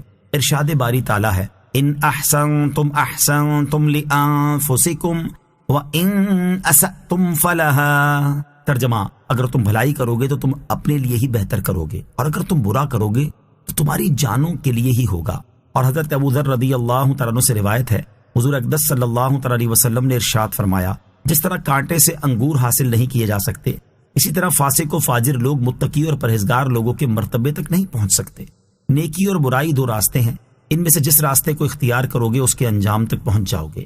اور حضرت ابو قلابہ رضی اللہ تعالیٰ عنہ سے روایت ہے، تاجدار رسالت صلی اللہ علیہ وسلم نے ارشاد فرمایا، نیکی کبھی پرانی نہیں ہوتی اور گناہ بھلایا نہیں جاتا، اور حساب لینے والے خدا کو کبھی موت نہیں آئے گی۔ تم نیک یا گناہگار جیسے چاہو بن جاؤ، جیسا کرو گے ویسا بھرو گے۔ اللہ تعالی ہمیں برے اعمال سے بچنے اور نیک اعمال کرنے کی توفیق عطا فرمائے، آمین۔ کتاب انزلناہ الیک مبارک لیدبروا آیاتہ ولیتذکر اولو الالباب۔ ترجمہ، یہ قرآن ایک برکت والی کتاب ہے جو ہم نے تمہاری طرف نازل کی ہے تاکہ لوگ اس کی آیتوں میں غور و فکر کریں اور عقل مند نصیحت حاصل کریں۔ کتاب انزلناہ الیک مبارک، ایک برکت والی کتاب ہے جو ہم نے تمہاری طرف نازل کی ہے، یعنی اے حبیب علیہ الصلوۃ والسلام، ہم نے آپ کی طرف قرآن پاک نازل کیا ہے جس میں ان لوگوں کے لیے دنیاوی اور اخروی کثیر منافع ہیں جو اس پر ایمان لائیں۔ ہم نے قرآن پاک کو اس لیے نازل کیا تاکہ علم رکھنے والے لوگ اس کی آیتوں کے معنی میں غور و فکر کریں اور ان کی تعبیلات جان جائیں اور عقل مند اس سے نصیحت حاصل کریں۔ قرآن پاک کی آیات سے دینی احکام نکالنا ہر ایک کا کام نہیں۔ قرآن پاک کی آیات سے نصیحت تو ہر ایک حاصل کر سکتا ہے، لیکن اس سے دینی احکام نکالنا اور اس کی باریکیوں تک رسائی حاصل کرنا ہر ایک کا کام نہیں، بلکہ صرف ان کا کام ہے جو اعلیٰ درجے کی دینی عقل رکھتے ہیں، یعنی ماہر علماء اور خاص طور پر مجتہدین اس منصب کے اہل ہیں۔ عوام کو چاہیے کہ قرآن پاک سے دینی مسائل نکالنے کی بجائے علماء سے مسائل سیکھیں تاکہ غلطیوں سے بچ سکیں۔ اور یہ بھی معلوم ہوا کہ فقط قرآن پاک کی عربی عبارت کو پڑھ لینا نزول قرآن کے مقصد کو پورا کرنے کے لیے کافی نہیں، بلکہ اس کی آیات کے معنی اور ان کا مطلب سمجھنے کی کوشش بھی کرنی چاہیے تاکہ اس کی آیتوں میں غور و فکر کرنا، اس میں بیان کی گئی عبرت انگیز باتوں سے نصیحت حاصل کرنا اور اس میں بتائے گئے احکامات پر عمل کرنا ممکن ہو۔ جبکہ فی زمانہ صورتحال یہ ہے کہ قرآن پاک سمجھنا اور اس میں غور و فکر کرنا تو بہت دور کی بات ہے۔ یہاں تو قرآن پاک گھروں میں ہفتوں بلکہ مہینوں صرف جزدان اور الماریوں کی زینت نظر آتا ہے، اور اس کا خیال آ جانے پر اس سے چمٹی ہوئی گرد صاف کر کے دوبارہ اسی مقام پر رکھ دیا جاتا ہے، اور اگر کبھی اس کی تلاوت کی توفیق نصیب ہو جائے تو اس کے تلفظ کی ادائیگی کا حال بہت برا ہوتا ہے۔ اللہ تعالیٰ مسلمانوں کے حال زار پر رحم فرمائے اور قرآن پاک صحیح طریقے سے پڑھنے، سمجھنے اور اس پر عمل کرنے کی توفیق عطا فرمائے۔ وَوَهَبْنَا لِدَاوُودَ سُلَيْمَانَ نِعْمَ الْعَبْدُ إِنَّهُ أَوَّابٌ۔ ترجمہ، اور ہم نے داؤد کو سلیمان عطا فرمایا، وہ کیا اچھا بندہ ہے، بے شک وہ بہت رجوع کرنے والا ہے۔ وَوَهَبْنَا لِدَاوُودَ سُلَيْمَانَ، اور ہم نے داؤد کو سلیمان عطا فرمایا۔ ارشاد فرمایا کہ ہم نے حضرت داؤد علیہ السلام کو فرزند ارجمند حضرت سلیمان علیہ السلام عطا فرمایا۔ سلیمان کیسا اچھا بندہ ہے، بے شک وہ اللہ تعالیٰ کی طرف بہت رجوع کرنے والا اور تمام اوقات تسبیح و ذکر میں مشغول رہنے والا ہے۔ اس آیت سے معلوم ہوا کہ نیک بیٹا اللہ تعالیٰ کی خاص رحمت ہے۔ إِذْ عُرِضَ عَلَيْهِ بِالْعَشِيِّ الصَّافِنَاتُ الْجِيَادُ فَقَالَ إِنِّي أَحْبَبْتُ حُبَّ الْخَيْرِ عَنْ ذِكْرِ رَبِّي حَتَّى تَوَارَتْ بِالْحِجَابِ رُدُّوهَا عَلَيَّ فَطَفِقَ مَسْحًا بِالسُّوقِ وَالْأَعْنَاقِ۔ ترجمہ، جب اس کے سامنے شام کے وقت ایسے گھوڑے پیش کیے گئے جو 3 پاؤں پر کھڑے اور چوتھے سم کا کنارہ زمین پر لگائے ہوئے تھے، بہت تیز دوڑنے والے تھے، سلیمان نے کہا مجھے اپنے رب کی یاد کے لیے ان گھوڑوں کی محبت پسند آئی ہے۔ پھر انہیں چلانے کا حکم دیا یہاں تک کہ وہ نگاہ سے پردے میں چھپ گئے۔ پھر حکم دیا کہ انہیں میرے پاس واپس لاؤ، تو ان کی پنڈلیوں اور گردنوں پر ہاتھ پھیرنے لگا۔ اذ عرض علیہ، جب اس کے سامنے پیش کیے گئے۔ اس آیت اور اس کے بعد والی 2 آیات کا خلاصہ یہ ہے کہ حضرت سلیمان علیہ السلام کی خدمت میں ظہر کی نماز کے بعد جہاد کے لیے 1000 گھوڑے پیش کیے گئے تاکہ وہ انہیں دیکھ لیں اور ان کے احوال کی کیفیت سے واقف ہو جائیں۔ ان گھوڑوں میں خوبی یہ تھی کہ وہ 3 پاؤں پر کھڑے اور چوتھے سم کا کنارہ زمین پر لگائے ہوئے تھے، جو ایک خوبصورت انداز تھا، اور وہ بہت تیز دوڑنے والے تھے۔ انہیں دیکھ کر حضرت سلیمان علیہ السلام نے فرمایا میں ان سے اللہ تعالیٰ کی رضا اور دین کی تقویت و تائید کے لیے محبت کرتا ہوں، میری ان کے ساتھ محبت دنیاوی غرض سے نہیں ہے۔ پھر جب حضرت سلیمان علیہ السلام نے انہیں چلانے کا حکم دیا یہاں تک کہ وہ نظر سے غائب ہو گئے، پھر حکم دیا کہ انہیں میرے پاس واپس لاؤ۔ جب گھوڑے واپس پہنچے تو حضرت سلیمان علیہ السلام ان کی پنڈلیوں اور گردنوں پر ہاتھ پھیرنے لگے۔ اس ہاتھ پھیرنے کی چند وجوہات تھیں۔ نمبر 1، گھوڑوں کی عزت و شرف کا اظہار مقصود تھا کہ وہ دشمن کے مقابلے میں بہتر مددگار ہیں۔ نمبر 2، امور سلطنت کی خود نگرانی فرمائی تاکہ حکام مستعد رہیں۔ نمبر 3، آپ علیہ السلام گھوڑوں کے احوال اور ان کے امراض و عیوب کے اعلیٰ ماہر تھے، ان پر ہاتھ پھیر کر ان کی حالت کا امتحان فرماتے تھے۔ بعض لوگوں نے ان آیات کی تفسیر میں بہت سے غلط اقوال لکھ دیے ہیں جن کی صحت پر کوئی دلیل نہیں، اور وہ محض حکایات ہیں جو مضبوط دلائل کے سامنے کسی طرح قابل قبول نہیں، اور یہ تفسیر جو ذکر کی گئی ہے یہ الفاظ قرآنی سے بالکل مطابق ہے۔ وَلَقَدْ فَتَنَّا سُلَيْمَانَ وَأَلْقَيْنَا عَلَى كُرْسِيِّهِ جَسَدًا ثُمَّ أَنَابَ۔ ترجمہ، اور بے شک ہم نے سلیمان کو آزمایا اور اس کے تخت پر ایک بے جان بدن ڈال دیا، پھر اس نے رجوع کیا۔ وَلَقَدْ فَتَنَّا سُلَيْمَانَ، اور بے شک ہم نے سلیمان کو جانچا۔ علامہ ابو حیان محمد بن یوسف اندلسی رحمۃ اللہ تعالی فرماتے ہیں اس آیت میں اللہ تعالیٰ نے یہ بیان نہیں فرمایا کہ جس آزمائش میں حضرت سلیمان علیہ السلام کو مبتلا کیا گیا وہ کیا تھی، اور نہ ہی یہ بیان فرمایا ہے کہ حضرت سلیمان علیہ السلام کے تخت پر جس بے جان جسم کو ڈالا گیا اس کا مصداق کون ہے۔ البتہ اس کی تفسیر کے زیادہ قریب وہ حدیث ہے جس میں حضرت سلیمان علیہ السلام کے انشاءاللہ نہ کہنے کا ذکر ہے۔ وہ حدیث یہ ہے، حضرت ابو ہریرہ رضی اللہ تعالیٰ عنہ سے روایت ہے، سرکار دو عالم صلی اللہ تعالیٰ علیہ وسلم نے ارشاد فرمایا، حضرت سلیمان علیہ السلام نے فرمایا تھا کہ میں آج رات اپنی 90 بیویوں کے پاس جاؤں گا، ان میں سے ہر ایک حاملہ ہوگی اور ہر ایک سے راہ خدا میں جہاد کرنے والا سوار پیدا ہوگا، لیکن یہ فرماتے وقت زبان مبارک سے انشاءاللہ تعالی نہ فرمایا تو ایک عورت کے علاوہ کوئی بھی عورت حاملہ نہ ہوئی اور اس کے ہاں بھی ناقص بچہ پیدا ہوا۔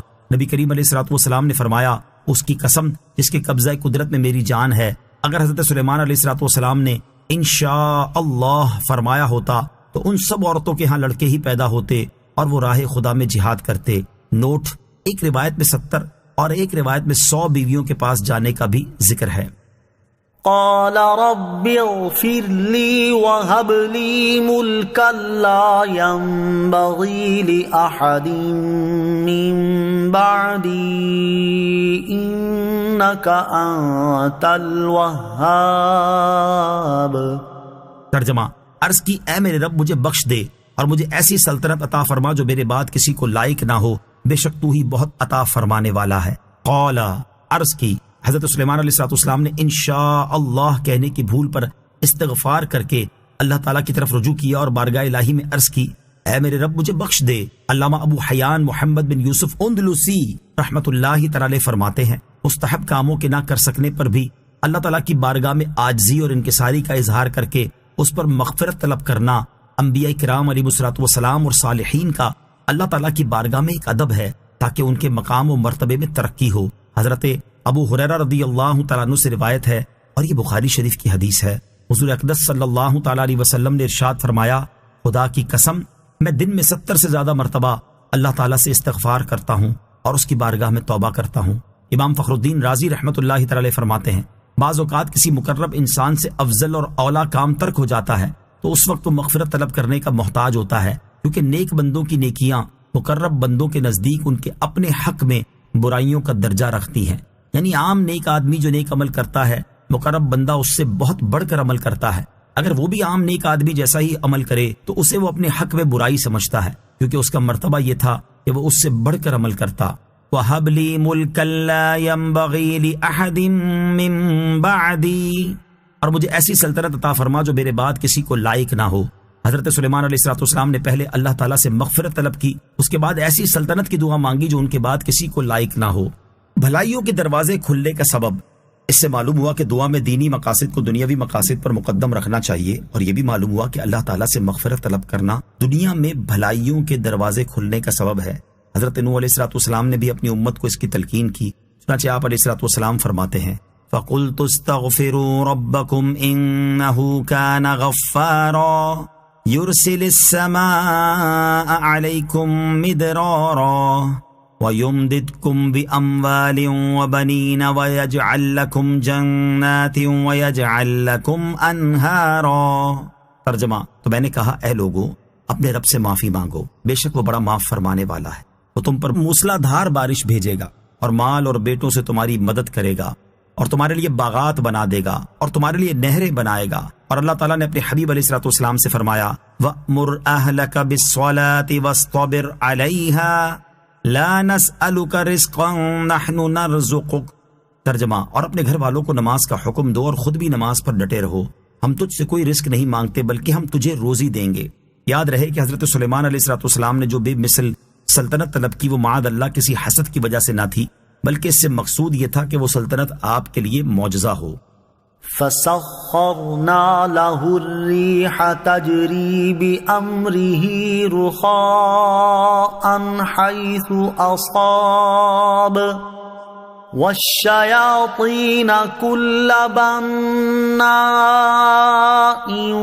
وَغَوَّاصٍ وَآخَرِينَ مُقَرَّنِينَ فِي الْأَصْفَادِ۔ ترجمہ، تو ہم نے ہوا سلیمان کے قابو میں کر دی کہ اس کے حکم سے نرم نرم چلتی جہاں وہ پہنچنا چاہتے، اور ہر معمار اور غوطہ خور جن کو اور دوسرے بیڑیوں میں جکڑے ہوئے جنوں کو سلیمان کے تابع کر دیا۔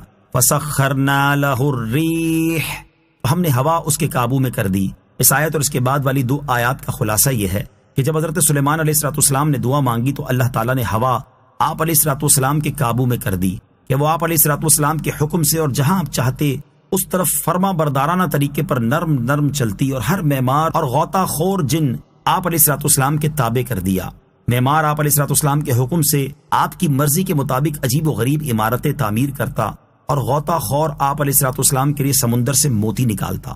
دنیا میں سب سے پہلے سمندر سے موتی نکلوانے والے آپ علیہ السلام ہی ہیں، اور سرکش شیطان بھی آپ کے لیے مسخر کر دیے گئے، جنہیں آپ علیہ السلام ادب سکھانے اور فساد سے روکنے کے لیے بیڑیوں اور زنجیروں میں جکڑوا کر قید کر دیتے تھے۔ جنات پر حضور اکرم علیہ السلام کا تصرف، یاد رہے کہ جنات پر نبی پاک علیہ السلام کو بھی تصرف حاصل تھا، جیسا کہ حضرت ابو ہریرہ رضی اللہ تعالی عنہ سے روایت ہے، اور یہ بخاری شریف کی حدیث ہے۔ نبی اکرم علیہ السلام نے ارشاد فرمایا، گزشتہ رات ایک بڑا خبیث جن آ کر مجھے چھیڑنے لگا تاکہ وہ میری نماز کو منقطع کروا دے، بس اللہ تعالیٰ نے مجھے اس پر قادر کر دیا، چنانچہ میں نے ارادہ کیا کہ اسے مسجد کے ستونوں میں سے ایک ستون کے ساتھ باندھ دوں تاکہ صبح کے وقت تم سب اسے دیکھتے۔ پھر مجھے اپنے بھائی حضرت سلیمان علیہ السلام کی دعا یاد آ گئی کہ اے میرے رب، مجھے ایسی سلطنت عطا فرما جو میرے بعد کسی کو لائق نہ ہو، تو میں نے اسے ذلیل و خوار کر کے لوٹا دیا۔ اور ہوا بھی آپ صلی اللہ تعالی علیہ وسلم کے زیر تصرف تھی، کیونکہ آپ علیہ السلام تمام مخلوق کے رسول ہیں اور اس میں ہوا بھی داخل ہے۔ البتہ حضرت سلیمان علیہ السلام کی تصرفات کا ظہور زیادہ ہوا۔ هذا عطاؤنا فامنن او امسک بغیر حساب۔ ترجمہ، یہ ہماری عطا ہے تو تم احسان کرو یا روک رکھو، تم پر کوئی حساب نہیں۔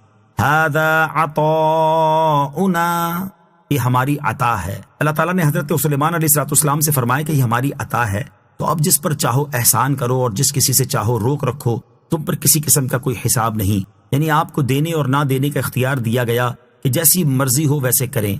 اللہ تعالیٰ انبیاء کرام علیہ السلام کو دیتا ہے اور وہ مخلوق میں تقسیم کرتے ہیں۔ اس آیت سے معلوم ہوا کہ انبیاء کرام علیہ السلام کو اللہ تعالیٰ دیتا ہے اور وہ حضرات اللہ کریم کے حکم سے مخلوق میں تقسیم فرماتے ہیں، اور اس تقسیم میں انہیں دینے اور نہ دینے کا مطلقاً اختیار ہوتا ہے۔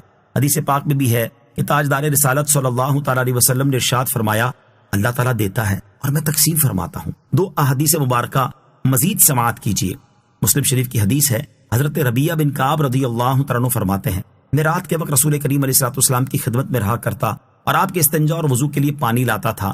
ایک مرتبہ آپ علیہ السلام نے ارشاد فرمایا، مانگ کیا مانگتا ہے؟ میں نے عرض کی، میں آپ سے جنت کی رفاقت کا سوال کرتا ہوں۔ ارشاد فرمایا، اس کے علاوہ اور کچھ؟ میں نے عرض کی، مجھے یہی کافی ہے۔ ارشاد فرمایا، پھر زیادہ سجدے کر کے میری مدد کرو۔ نمبر 2، امیر المومنین حضرت علی المرتضیٰ کرم اللہ تعالی وجہ الکریم فرماتے ہیں، رسول کریم علیہ السلام سے جب کوئی شخص سوال کرتا اس وقت 2 طرح کی صورتحال ہوتی۔ اگر حضور اقدس علیہ السلام کو دینا منظور ہوتا تو نعم فرماتے، یعنی اچھا، اور نہ منظور ہوتا تو خاموش رہتے، کسی چیز کو لا یعنی نہ فرماتے تھے۔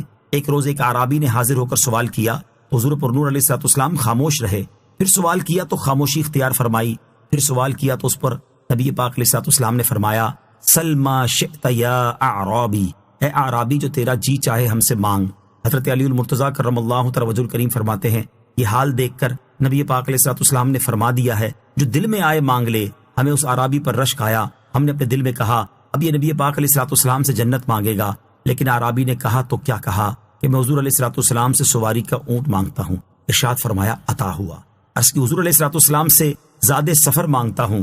ارشاد فرمایا، عطا ہوا۔ ہمیں اس کے ان سوالوں پر تعجب ہوا، اور سید دو عالم علیہ السلام نے ارشاد فرمایا، اس اعرابی کی مانگ اور بنی اسرائیل کی ایک بڑھیا کے سوال میں کتنا فرق ہے۔ پھر نبی پاک علیہ السلام نے اس کا ذکر ارشاد فرمایا کہ جب حضرت موسیٰ علیہ السلام کو دریا میں اترنے کا حکم ہوا اور وہ دریا کے کنارے تک پہنچے تو اللہ تعالیٰ نے سواری کے جانوروں کے منہ پھیر دیے کہ خود واپس پلٹ آئے۔ حضرت موسیٰ علیہ السلام نے عرض کی، یا اللہ یہ کیا حال ہے؟ ارشاد فرمایا، تم حضرت یوسف علیہ السلام کی قبر کے پاس ہو، ان کا جسم مبارک اپنے ساتھ لے لو۔ حضرت موسیٰ علیہ السلام کو قبر کا پتہ معلوم نہ تھا۔ آپ نے لوگوں سے فرمایا، اگر تم میں سے کوئی حضرت یوسف علیہ السلام کی قبر کے بارے میں جانتا ہو تو مجھے بتاؤ۔ لوگوں نے عرض کی، ہم میں سے تو کوئی نہیں جانتا، البتہ بنی اسرائیل کی ایک بڑھیا ہے، ہو سکتا ہے کہ وہ حضرت یوسف علیہ السلام کی قبر کے بارے میں جانتی ہو کہ وہ کہاں ہے۔ حضرت موسیٰ علیہ السلام نے اس کے پاس آدمی بھیجا. جب وہ آ گئی تو اس سے فرمایا تجھے حضرت یوسف علیہ السلام کی قبر معلوم ہے؟ اس نے کہا ہاں. فرمایا تو مجھے بتا دے. اس نے عرض کی خدا کی قسم میں اس وقت تک نہ بتاؤں گی جب تک آپ مجھے وہ عطا نہ فرما دیں جو کچھ میں آپ سے مانگوں. حضرت موسیٰ علیہ السلام نے فرمایا تیری عرض قبول ہے. بڑھیا نے عرض کی میں آپ سے یہ مانگتی ہوں کہ جنت میں آپ کے ساتھ اس درجے میں رہوں جس درجے میں آپ ہوں گے. حضرت موسیٰ علیہ السلام نے فرمایا جنت مانگ لے، یعنی تجھے یہی کافی ہے، اتنا بڑا سوال نہ کر. بڑھیا نے کہا خدا کی قسم میں نہ مانوں گی مگر یہی کہ آپ کے ساتھ رہوں. حضرت موسیٰ علیہ السلام اس سے یہی رد و بدل کرتے رہے. اللہ تعالیٰ نے وحی بھیجی، اے موسیٰ وہ جو مانگ رہی ہے تم اسے وہی عطا کر دو کہ اس میں تمہارا کچھ نقصان نہیں. حضرت موسیٰ علیہ السلام نے اسے جنت میں اپنی رفاقت عطا فرما دی اور اس نے حضرت یوسف علیہ السلام کی قبر بتا دی اور حضرت موسیٰ علیہ السلام ناش مبارک کو ساتھ لے کر دریا پار کر گئے. اعلیٰ حضرت امام احمد رضا خان نے اپنی تصنیف الامن والعلا میں یہ حدیث پاک نقل کر کے اس کے تحت 7 نکات بیان فرمائے ہیں. ان کا خلاصہ یہ ہے کہ حضور اقدس علیہ السلام کے اس ارشاد جو جی میں آئے مانگ میں صراحت کے ساتھ عموم موجود ہے کہ جو دل میں آئے مانگ لے، ہم سب کچھ عطا فرمانے کا اختیار رکھتے ہیں. صحابہ کرام نے اعرابی کو اختیار ملنے پر رشک فرمایا. اس سے معلوم ہوا کہ ان کا عقیدہ یہی تھا کہ حضور اقدس علیہ السلام کا ہاتھ اللہ تعالیٰ کی رحمت کے تمام خزانوں اور دنیا و آخرت کی ہر نعمت پر پہنچتا ہے، یہاں تک کہ سب سے اعلیٰ نعمت یعنی جنت جسے چاہے بخش دے. اختیار عام ملنے کے بعد اعرابی نے جو مانگا اس پر حضور پرنور علیہ السلام کا تعجب فرمانا اور بنی اسرائیل کی بڑھیا کی مثال دینا اس بات کی دلیل ہے کہ اگر وہ جنت کا اعلیٰ سے اعلیٰ درجہ مانگتا تو آپ علیہ السلام وہی اسے عطا فرما دیتے. بڑھیا کا حضرت موسیٰ علیہ السلام سے جنت میں ان کی رفاقت کا سوال کرنا اور حضرت موسیٰ علیہ السلام کا یہ سوال سن کر غضب و جلال میں نہ آنا بلکہ اس سے یہ کہنا کہ ہم سے جنت مانگ لو، اور اللہ تعالیٰ کا حضرت موسیٰ علیہ السلام کو بڑھیا کی طلب کے مطابق عطا فرمانے کا حکم دینا اور حضرت موسیٰ علیہ السلام کا بڑھیا کو جنت میں اپنی رفاقت عطا فرما دینا، یہ سب شواہد اس بات کی دلیل ہیں کہ اللہ تعالیٰ اپنے محبوب بندوں کو بے پناہ اختیارات عطا فرماتا ہے اور وہ اللہ تعالیٰ کی عطا سے مخلوق میں جنت اور اس کے درجات تک تقسیم فرماتے ہیں. اس سے یہ بھی معلوم ہوا کہ مخلوق کا ان سے جنت اور اس کے اعلیٰ درجات مانگنا شرک ہرگز نہیں ہے. وَإِنَّ لَهُ عِندَنَا لَزُلْفَىٰ وَحُسْنَ مَآبٍ. ترجمہ، اور بے شک اس کے لیے ہماری بارگاہ میں ضرور قرب اور اچھا ٹھکانہ ہے. وَإِنَّ لَهُ عِندَنَا، اور بے شک اس کے لیے ہماری بارگاہ میں. اس سے پہلی آیات میں وہ نعمتیں بیان کی گئیں جو حضرت سلیمان علیہ السلام کو دنیا میں عطا کی گئیں، اور اس آیت میں آپ علیہ السلام پر آخرت میں کی جانے والی نعمتوں کا ذکر ہے. چنانچہ ارشاد فرمایا کہ دنیا میں اس عظیم سلطنت کے ساتھ ساتھ حضرت سلیمان علیہ السلام کے لیے آخرت میں بھی ہماری بارگاہ میں قرب اور اچھا ٹھکانہ ہے، اور وہ ٹھکانہ جنت ہے. اس سے معلوم ہوا کہ انبیاء کرام علیہ السلام بارگاہ الہی میں بڑی عزت و وجاہت والے ہوتے ہیں. وَاذْكُرْ عَبْدَنَا أَيُّوبَ إِذْ نَادَى رَبَّهُ أَنِّي مَسَّنِيَ الشَّيْطَانُ بِنُصْبٍ وَعَذَابٍ. ترجمہ، اور ہمارے بندے ایوب کو یاد کرو کہ جب اس نے اپنے رب کو پکارا کہ مجھے شیطان نے تکلیف اور ایذا پہنچائی ہے. وَاذْكُرْ عَبْدَنَا أَيُّوبَ، اور ہمارے بندے ایوب کو یاد کرو. اس سے پہلی آیت میں حضرت داؤد علیہ السلام اور حضرت سلیمان علیہ السلام کا واقعہ بیان کیا گیا. یہ دونوں وہ مبارک ہستیاں ہیں جنہیں اللہ تعالیٰ نے بے شمار نعمتیں عطا فرمائیں. اب اس آیت میں حضرت ایوب علیہ السلام کا واقعہ یاد دلایا جا رہا ہے، اور یہ وہ مبارک ہستی ہیں جنہیں اللہ تعالیٰ نے طرح طرح کی آزمائشوں کے ساتھ خاص فرمایا. ان واقعات کو بیان کرنے سے مقصود ان کی سیرت میں غور و فکر کرنا ہے. گویا کہ اللہ تعالیٰ نے ارشاد فرمایا کہ اے پیارے حبیب علیہ السلام، آپ اپنی قوم کی جہالت پر صبر فرمائیں، کیونکہ دنیا میں حضرت داؤد اور حضرت سلیمان علیہ السلام سے زیادہ نعمت، مال اور وجاہت والا کوئی نہیں تھا، اور حضرت ایوب علیہ السلام سے زیادہ مشقت اور آزمائش میں مبتلا ہونے والا کوئی نہ تھا. آپ ان انبیاء کرام علیہ السلام کے احوال میں غور فرمائیں تاکہ آپ جان جائیں کہ دنیا کے احوال کسی کے لیے ایک جیسے نہیں ہوتے، اور یہ بھی جان جائیں کہ عقل مند کو مشکلات پر صبر کرنا چاہیے. انی مسنی الشیطان بنصب وعذاب، مجھے شیطان نے تکلیف اور ایذا پہنچائی ہے. ایک قول یہ ہے کہ تکلیف اور ایذا سے آپ علیہ السلام کی بیماری اور اس کے شدائد مراد ہیں، اور ایک قول یہ ہے کہ اس سے مراد بیماری کے دوران شیطان کی طرف سے ڈالے جانے والے وسوسے ہیں جو کہ ناکام ہی ثابت ہوئے. حضرت ایوب علیہ السلام کو آزمائش میں مبتلا کیے جانے کے مختلف اسباب بیان کیے گئے ہیں۔ ابو البرکات عبداللہ بن احمد نصفی رحمۃ اللہ تعالی فرماتے ہیں اللہ تعالیٰ نے کسی خطا کی وجہ سے حضرت ایوب علیہ السلام کو آزمائش میں مبتلا نہیں کیا، بلکہ آپ علیہ السلام کے درجات مزید بلند کرنے کے لیے آزمائش میں مبتلا کیا۔ اللہ تعالیٰ کے ادب اور تعظیم کا تقاضا، یاد رہے کہ اچھے برے تمام افعال جیسے ایمان، کفر، اطاعت اور معصیت وغیرہ کا خالق اللہ تعالیٰ ہے، اور ان افعال کو پیدا کرنے میں اللہ تعالیٰ کا کوئی شریک نہیں۔ برے افعال کو بھی اگرچہ اللہ تعالیٰ نے پیدا فرمایا ہے، لیکن اس کے ادب اور تعظیم کا تقاضا یہ ہے کہ کلام میں ان افعال کی نسبت اللہ تعالیٰ کی طرف نہ کی جائے۔ اسی ادب کی وجہ سے حضرت ایوب علیہ السلام نے تکلیف اور ایذا پہنچانے کی نسبت شیطان کی طرف فرمائی ہے۔ اللہ تعالیٰ اپنے نیک بندوں کو آزماتا ہے۔ اس آیت سے معلوم ہوا کہ اللہ تعالیٰ اپنے نیک بندوں کو آزماتا ہے۔ حدیث پاک میں ہے، حضرت سعد رضی اللہ تعالیٰ عنہ نے عرض کی، یا رسول اللہ صلی اللہ تعالیٰ علیہ وسلم، سب سے زیادہ سخت آزمائش کس کی ہوتی ہے؟ سید المرسلین صلی اللہ تعالیٰ علیہ وسلم نے ارشاد فرمایا، انبیاء کرام کی، پھر اپنے درجے کے حساب سے مقربین کی۔ آدمی کی آزمائش اس کے دین کے مطابق ہوتی ہے، اگر دین میں مضبوط ہو تو سخت آزمائش ہوتی ہے، اور اگر دین میں کمزور ہو تو اسی حساب سے آزمائش کی جاتی ہے۔ بندے کے ساتھ آزمائشیں ہمیشہ رہتی ہیں، یہاں تک کہ وہ زمین پر اس طرح چلتا ہے کہ اس پر کوئی گناہ نہیں ہوتا۔ نوٹ: حضرت ایوب علیہ السلام کی بیماری اور مال و اولاد کی ہلاکت کا تفصیلی بیان سورہ انبیاء کی آیت نمبر 83 اور 84 میں گزر چکا ہے۔ اركض برجلك هذا مغتسل بارد وشراب۔ ترجمہ: ہم نے فرمایا زمین پر اپنا پاؤں مارو، یہ نہانے اور پینے کے لیے پانی کا ٹھنڈا چشمہ ہے۔ اركض برجلك، ہم نے فرمایا زمین پر اپنا پاؤں مارو۔ اللہ تعالیٰ نے حضرت ایوب علیہ السلام کی دعا قبول فرمائی اور ان کی طرف وحی فرمائی کہ زمین پر اپنا پاؤں مارو۔ چنانچہ آپ علیہ السلام نے زمین پر پاؤں مارا تو اس سے میٹھے پانی کا ایک چشمہ ظاہر ہوا، اور آپ علیہ السلام سے کہا گیا کہ یہ نہانے اور پینے کے لیے پانی کا ٹھنڈا چشمہ ہے۔ چنانچہ آپ علیہ السلام نے اس چشمے سے پانی پیا اور غسل کیا، اور اللہ تعالیٰ نے آپ علیہ السلام کے تمام ظاہری و باطنی مرض اور تکلیفیں دور فرما دی۔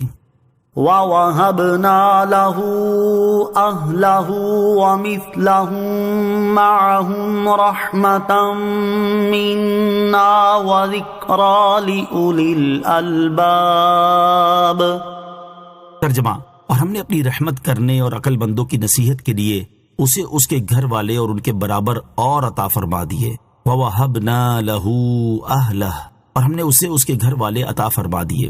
حضرت حسن اور حضرت قتادہ رضی اللہ تعالیٰ عنہما سے مروی ہے کہ حضرت ایوب علیہ السلام کی جو اولاد مر چکی تھی، اللہ تعالیٰ نے اس کو دوبارہ زندہ کیا اور اپنے فضل و رحمت سے اتنے ہی اور عطا فرمائے۔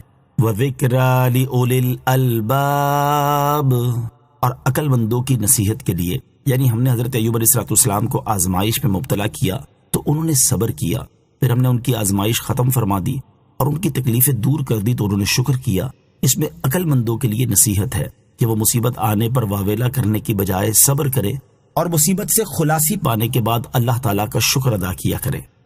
وَخُذْ بِيَدِكَ ضِغْثًا فَاضْرِب بِّهِ وَلَا تَحْنَثْ إِنَّا وَجَدْنَاهُ صَابِرًا نِعْمَ الْعَبْدُ إِنَّهُ أَوَّابٌ۔ ترجمہ: اور فرمایا اپنے ہاتھ میں ایک جھاڑو لے کر اس سے مار دو اور قسم نہ توڑو، بے شک ہم نے اسے صبر کرنے والا پایا، وہ کیا ہی اچھا بندہ ہے، بے شک وہ بہت رجوع لانے والا ہے۔ وَخُذْ بِيَدِكَ ضِغْثًا، اور اپنے ہاتھ میں ایک جھاڑو لو۔ بیماری کے زمانے میں حضرت ایوب علیہ السلام کی زوجہ ایک بار کہیں کام سے گئیں تو دیر سے آپ علیہ السلام کی خدمت میں حاضر ہوئیں۔ اس پر آپ علیہ السلام نے قسم کھائی کہ میں تندرست ہو کر تمہیں 100 کوڑے ماروں گا۔ جب حضرت ایوب علیہ السلام صحت یاب ہوئے تو اللہ تعالیٰ نے حکم دیا کہ آپ علیہ السلام انہیں جھاڑو مار دیں اور اپنی قسم نہ توڑیں۔ چنانچہ حضرت ایوب علیہ السلام نے 100 تیلیوں والا ایک جھاڑو لے کر اپنی زوجہ کو ایک ہی بار مار دیا۔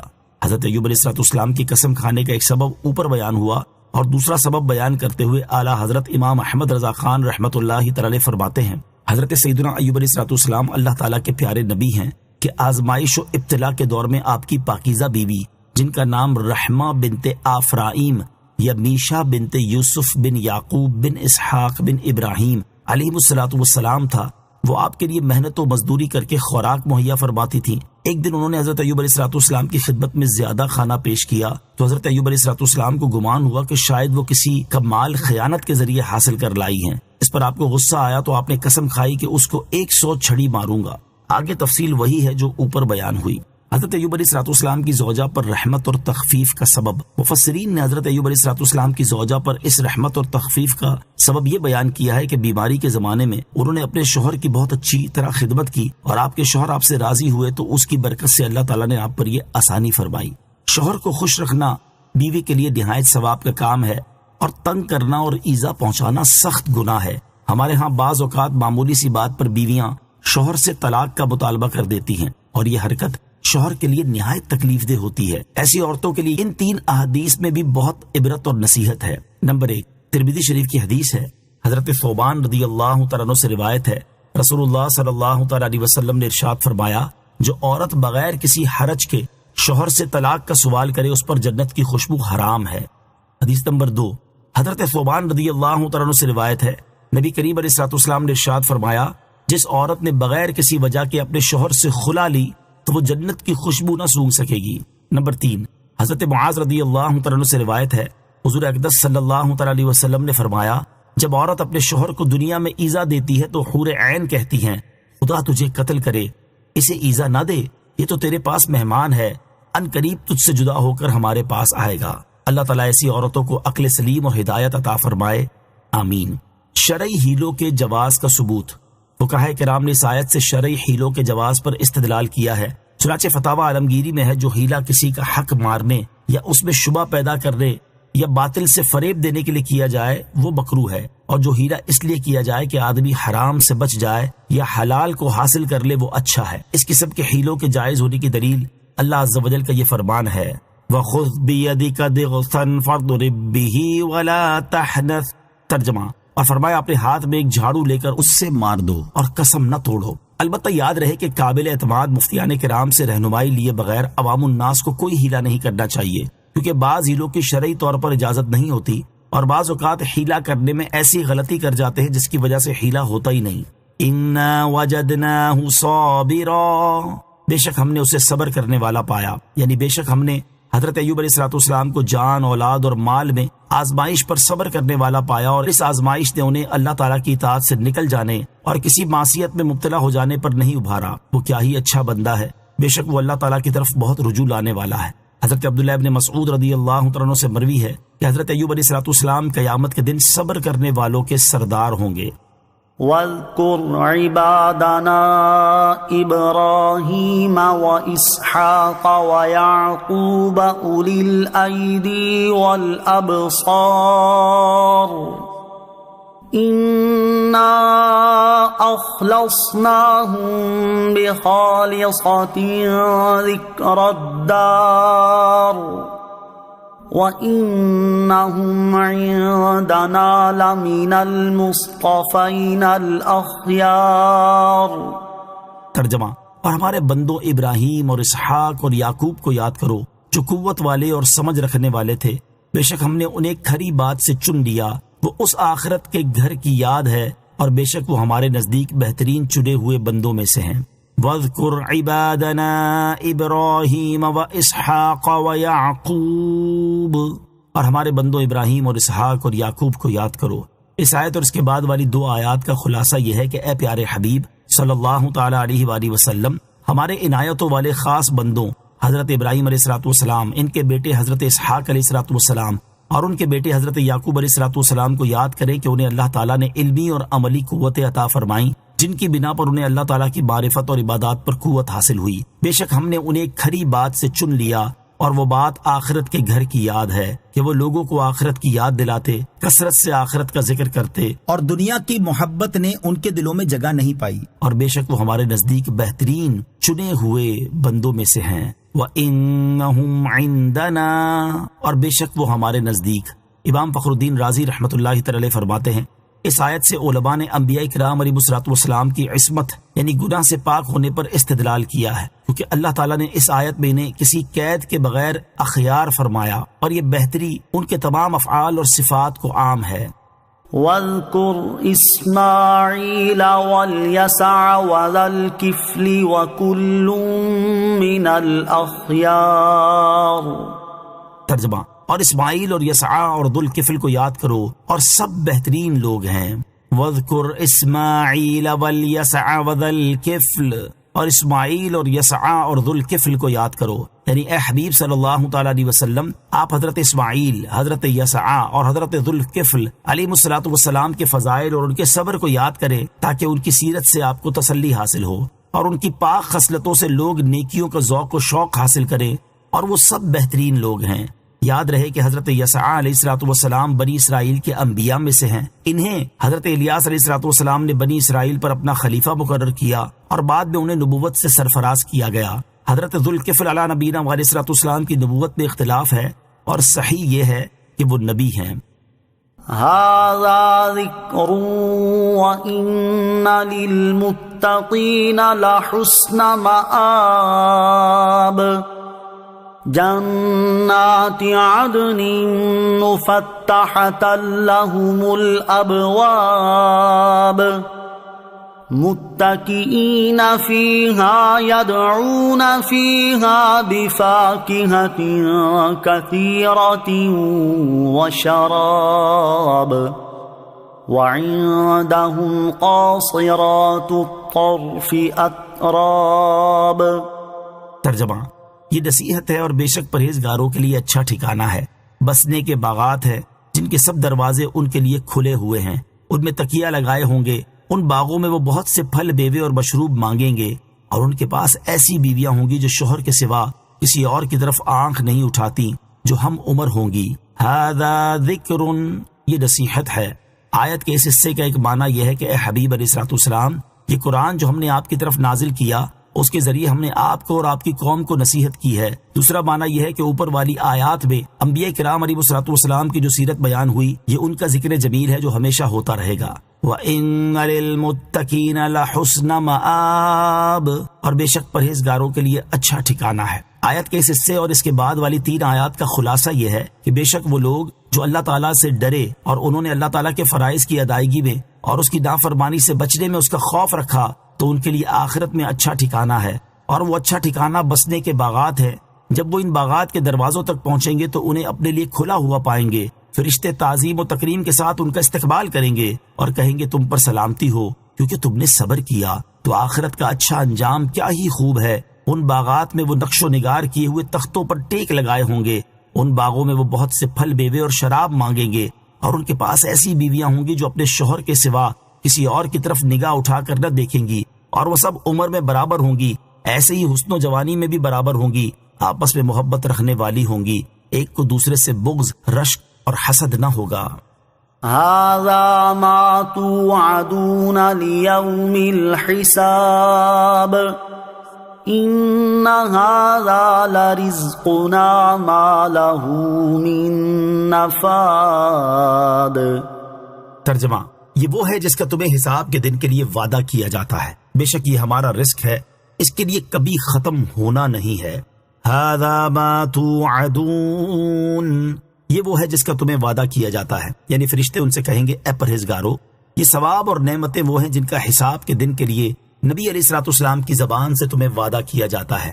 ان هذا لرزقنا، بے شک یہ ہمارا رزق ہے. یعنی پرہیزگاروں کے لیے جو انعام و اکرام ذکر کیا گیا یہ ہمارا عطا کردہ رزق ہے اور یہ ہمیشہ باقی رہے گا. هذا وَإِنَّ لِلطَّاغِينَ لَشَرَّ مَآبٍ جَهَنَّمَ يَصْلَوْنَهَا فَبِئْسَ الْمِهَادُ هذا فَلْيَذُوقُوهُ حَمِيمٌ وَغَسَّاقٌ وآخر من شکلہ ازواج. ترجمہ: نیکوں کے لیے تو یہ ہے، اور بے شک سرکشی کرنے والوں کے لیے برا ٹھکانہ ہے. جہنم ہے جس میں داخل ہوں گے تو وہ کیا ہی برا بچھونا ہے. یہ کھولتا پانی اور پیپ ہے تو جہنمی اسے چکھیں، اور اسی طرح کے دوسرے مختلف اقسام کے عذاب ہوں گے. ہذا، یہ اس سے پہلی آیات میں پرہیزگاروں کا ثواب بیان کیا گیا اور اس آیت سے سرکشی کرنے والوں کی سزا بیان کی جا رہی ہے. تاکہ وعدے کے بعد وعید کا اور ترغیب کے بعد ڈرانے اور خوف دلانے کا بیان ہو۔ چنانچہ اس آیت اور اس کے بعد والی 3 آیات کا خلاصہ یہ ہے کہ ایمان والوں کا صلہ تو یہ ہے جو بیان ہوا، اور اب اس کے مقابل سنو، بے شک اللہ تعالیٰ کے حکم کے خلاف سرکشی کرنے والوں اور اس کے رسولوں کو جھٹلانے والوں کے لیے برا ٹھکانہ ہے، اور وہ برا ٹھکانہ جہنم ہے، جس میں وہ قیامت کے دن داخل ہوں گے تو وہ بھڑکنے والی آگ کیا ہی برا بچھونا ہے، کیونکہ وہی آگ ان کا فرش ہوگی۔ جہنمیوں کے لیے کھولتا پانی اور پیپ ہے جو جہنمیوں کے جسموں اور ان کے سڑے ہوئے زخموں اور نجاست کے مقاموں سے بہے گی، جلتی اور بدبودار ہوگی، تو وہ اسے چکھیں، اور ان کے لیے اسی طرح کے ملتے جلتے قسم قسم کے عذاب ہوں گے۔ جہنمیوں کی پیپ کی کیفیت حضرت ابو سعید خدری رضی اللہ تعالیٰ عنہ سے روایت ہے، رسول اللہ صلی اللہ تعالیٰ علیہ وسلم نے ارشاد فرمایا، اگر غساق یعنی جہنمیوں کی پیپ کا ایک ڈول دنیا میں بہا دیا جائے تو پوری دنیا والے بدبودار ہو جائیں۔ هذا فوج مقتحم معكم لا مرحبا بهم انهم صالوا النار۔ ترجمہ، یہ ایک اور فوج ہے جو تمہارے ساتھ دھنسی جا رہی ہے، انہیں کوئی خوش آمدید نہیں، بے شک یہ آگ میں داخل ہو رہے ہیں۔ هذا فوج مقتحم معكم، یہ ایک اور فوج ہے جو تمہارے ساتھ دھنسی جا رہی ہے۔ حضرت عبداللہ ابن عباس رضی اللہ تعالیٰ عنہما نے فرمایا کہ جب کافروں کے سردار جہنم میں داخل ہوں گے اور ان کے پیچھے پیچھے ان کی پیروی کرنے والے بھی جا رہے ہوں گے تو جہنم کے خازن ان سرداروں سے کہیں گے کہ تمہاری پیروی کرنے والوں کی فوج ہے جو تمہاری طرح تمہارے ساتھ جہنم میں دھنسی جا رہی ہے۔ کافر سردار جہنم کے خازن فرشتوں کو جواب دیتے ہوئے کہیں گے، ان پیروکاروں کو جہنم میں کھلی جگہ نہ ملے، بے شک ہماری طرح یہ بھی آگ میں داخل ہو رہے ہیں۔ قالوا بل انتم لا مرحبا بكم انتم قدمتموه لنا فبئس القرار۔ قالوا ربنا من قدم لنا هذا فزده عذابا ضعفا في النار۔ ترجمہ، پیروکار کہیں گے بلکہ تمہیں کوئی خوش آمدید نہیں، تم ہی یہ مصیبت ہمارے آگے لائے ہو تو کیا ہی برا ٹھکانہ ہے۔ پھر پیروکار کہیں گے، اے ہمارے رب، جو یہ مصیبت ہمارے آگے لایا اسے آگ میں دگنا عذاب بڑھا۔ قالو، وہ کہیں گے یعنی پیروکار اپنے سرداروں سے کہیں گے، بلکہ تمہیں کھلی جگہ نہ ملے، تم ہی یہ عذاب ہمارے آگے لائے ہو، کیونکہ تم نے پہلے کفر اختیار کیا پھر ہمیں بھی اس راہ پر چلایا، تو جہنم بہت ہی برا ٹھکانہ ہے۔ اس سے معلوم ہوا کہ اہل جنت آپس میں اتفاق اور محبت رکھیں گے، جبکہ اہل جہنم آپس میں نا اتفاقی کا شکار ہوں گے۔ قالو، وہ کہیں گے یعنی پیروی کرنے والے کفار اپنے سرداروں کے متعلق بارگاہ الہی میں عرض کریں گے کہ اے ہمارے رب عز و جل، جو یہ عذاب ہمارے آگے لایا اسے آگ میں ہم سے دگنا عذاب دے، کیونکہ وہ کافر بھی ہے اور کافر گر بھی، اور ہم صرف کافر ہیں۔ وَقَالُوا مَا لَنَا لَا نَرَى رِجَالًا كُنَّا نَعُدُّهُم مِّنَ الْأَشْرَارِ اتَّخَذْنَاهُمْ سِخْرِيًّا أَمْ زَاغَتْ عَنْهُمُ الْأَبْصَارُ إِنَّ ذَلِكَ لَحَقٌّ تَخَاصُمُ أَهْلِ النَّارِ۔ ترجمہ، اور کہیں گے ہمیں کیا ہوا کہ ہم ان مردوں کو نہیں دیکھ رہے جنہیں ہم برا شمار کرتے تھے، کہ ہم نے انہیں ایسے ہی ہنسی بنا لیا تھا یا آنکھیں ان کی طرف سے پھر گئی تھیں؟ بے شک یہ دوزخیوں کا باہم جھگڑنا ضرور حق ہے۔ وقالوا، اور وہ کہیں گے۔ اس آیت اور اس کے بعد والی آیت کا خلاصہ یہ ہے کہ جب کفار جہنم میں غریب مسلمانوں کو نہ دیکھیں گے تو کفار کے سردار کہیں گے، ہمیں جہنم میں وہ غریب مسلمان نظر کیوں نہیں آ رہے جنہیں ہم دنیا میں برے لوگوں میں شمار کرتے تھے، اور انہیں ہم اپنے دین کا مخالف ہونے کی وجہ سے شریر کہتے تھے اور غریب ہونے کی وجہ سے انہیں حقیر سمجھتے تھے۔ پھر کہیں گے کیا ہم نے انہیں مذاق نہ بنا لیا تھا، جبکہ حقیقت میں وہ ایسے نہ تھے اور وہ دوزخ میں آئے ہی نہیں ہیں، نیز ہمارا ان کے ساتھ استہزاء کرنا اور ان کا مذاق اڑانا باطل اور غلط تھا، یا ہماری آنکھیں ان کی طرف سے پھر گئیں اس لیے وہ ہمیں نظر نہ آئے۔ دوسری آیت کے آخری حصے کا ایک معنی یہ بھی ہے کہ یا ان کی طرف سے ہماری آنکھیں پھر گئیں اور دنیا میں ہم ان کے مرتبے اور بزرگی کو نہ دیکھ سکے۔ اس سے معلوم ہوا کہ کفار جہنم میں ایک دوسرے کو پہچانیں گے اور دنیا کی باتیں بھی یاد کریں گے۔ قل انما انا منذر وما من الہ الا اللہ الواحد القہار۔ ترجمہ، تم فرماؤ میں صرف ڈر سنانے والا ہوں، اور انہیں دیکھتے رہو تو عنقریب وہ بھی دیکھیں گے۔ قل، تم فرماؤ۔ اس سورت کی ابتدا میں بیان ہوا کہ جب تاجدار رسالت صلی اللہ تعالی علیہ وسلم نے لوگوں کو اللہ تعالیٰ کی وحدانیت، اپنی رسالت اور قیامت کے حق ہونے پر ایمان لانے کی دعوت دی، تو کفار نے اپنی جہالت کا ثبوت پیش کرتے ہوئے آپ علیہ الصلوۃ والسلام کو جادوگر اور جھوٹا کہا۔ پھر اللہ تعالیٰ نے مختلف انبیاء کرام علیہ الصلوۃ والسلام کے واقعات بیان فرمائے تاکہ ان کی سیرت کو سامنے رکھتے ہوئے کفار کی جہالت پر صبر کرنا آسان ہو، اور کفار اپنے کفر پر اصرار اور جہالت کو چھوڑ کر ایمان قبول کرنے کی طرف راغب ہوں۔ ان چیزوں کو بیان کرنے کے بعد اب پھر اللہ تعالیٰ وحدانیت، رسالت اور مرنے کے بعد اٹھائے جانے کا بیان فرما رہا ہے۔ چنانچہ ارشاد فرمایا، اے حبیب علیہ الصلوۃ والسلام، آپ کفار مکہ سے فرما دے کہ میں صرف تمہیں اللہ تعالیٰ کی طرف سے تمہارے کفر اور گناہوں کے بدلے عذاب کا ڈر سنانے والا ہوں، اور یہ بھی فرما دے کہ اللہ تعالیٰ کے سوا اور کوئی معبود نہیں، وہ اکیلا ہے، وہ اپنی ذات، صفات اور افعال میں اصلاً شرک کو قبول نہیں کرتا، اس کی بارگاہ کے علاوہ اور کوئی جائے پناہ نہیں، وہ اپنے علاوہ ہر ممکن چیز پر غالب ہے، وہ آسمانوں اور زمین اور ان کے درمیان موجود تمام مخلوقات کا مالک ہے۔ تو یہ کس طرح ہو سکتا ہے کہ اس کا کوئی شریک ہو، اور اس کی شان یہ ہے کہ وہ عزت والا اور بڑا بخشنے والا ہے۔ مخلوق کا خوف دور کرنے کا وظیفہ۔ علامہ اسماعیل حقی رحمۃ اللہ تعالی فرماتے ہیں کہ جو کوئی یا قہار روزانہ 1000 بار پڑھ لیا کرے تو اس کے دل سے مخلوق کا خوف دور ہو جائے گا۔ رب السماوات والارض وما بینہما العزیز الغفار۔ ترجمہ، وہ آسمانوں اور زمین کا اور جو کچھ ان کے درمیان ہے سب کا مالک ہے، عزت والا، بڑا بخشنے والا ہے۔ رب السماوات والارض وما بینہما، وہ آسمانوں اور زمین کا اور جو کچھ ان کے درمیان ہے سب کا مالک ہے۔ امام فخر الدین رازی رحمۃ اللہ تعالی فرماتے ہیں، اس آیت اور اس سے اوپر والی آیت میں اللہ تعالیٰ نے اپنی 5 صفات بیان فرمائی ہیں۔ نمبر 1 واحد، نمبر 2 قہار، نمبر 3 رب، نمبر 4 عزیز، نمبر 5 غفار۔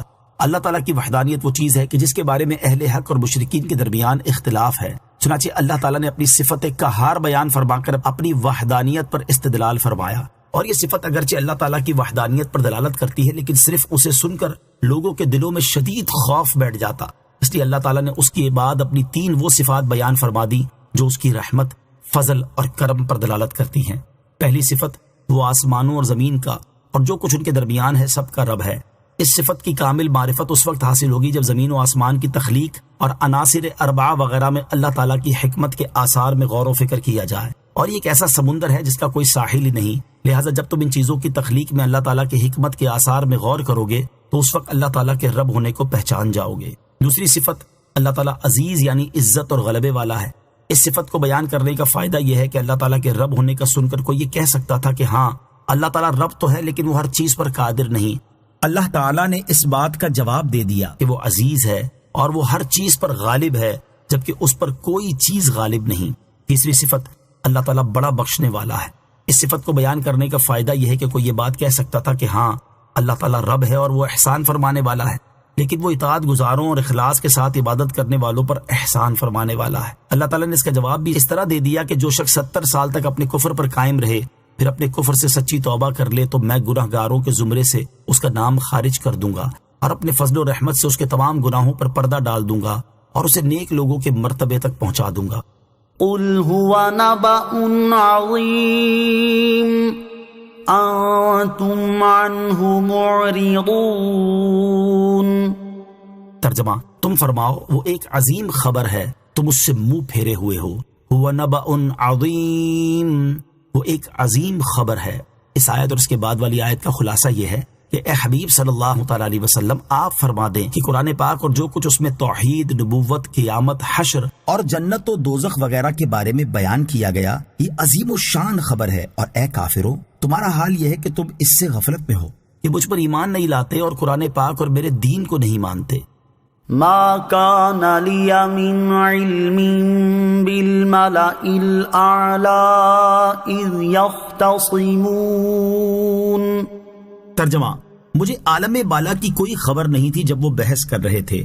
اذ یختصمون، جب وہ بحث کر رہے تھے۔ بحث کرنے والوں کے بارے میں ایک قول یہ ہے کہ ان سے مراد وہ فرشتے ہیں جو حضرت آدم علیہ السلام کی تخلیق کے بارے میں گفتگو کر رہے تھے۔ اس صورت میں یہ حضور سید المرسلین صلی اللہ تعالی علیہ وسلم کی نبوت صحیح ہونے کی ایک دلیل ہے۔ مدعا یہ ہے کہ اگر میں نبی نہ ہوتا تو عالم بالا میں فرشتوں کا حضرت آدم علیہ السلام کے بارے میں سوال و جواب کرنا مجھے کیا معلوم ہوتا۔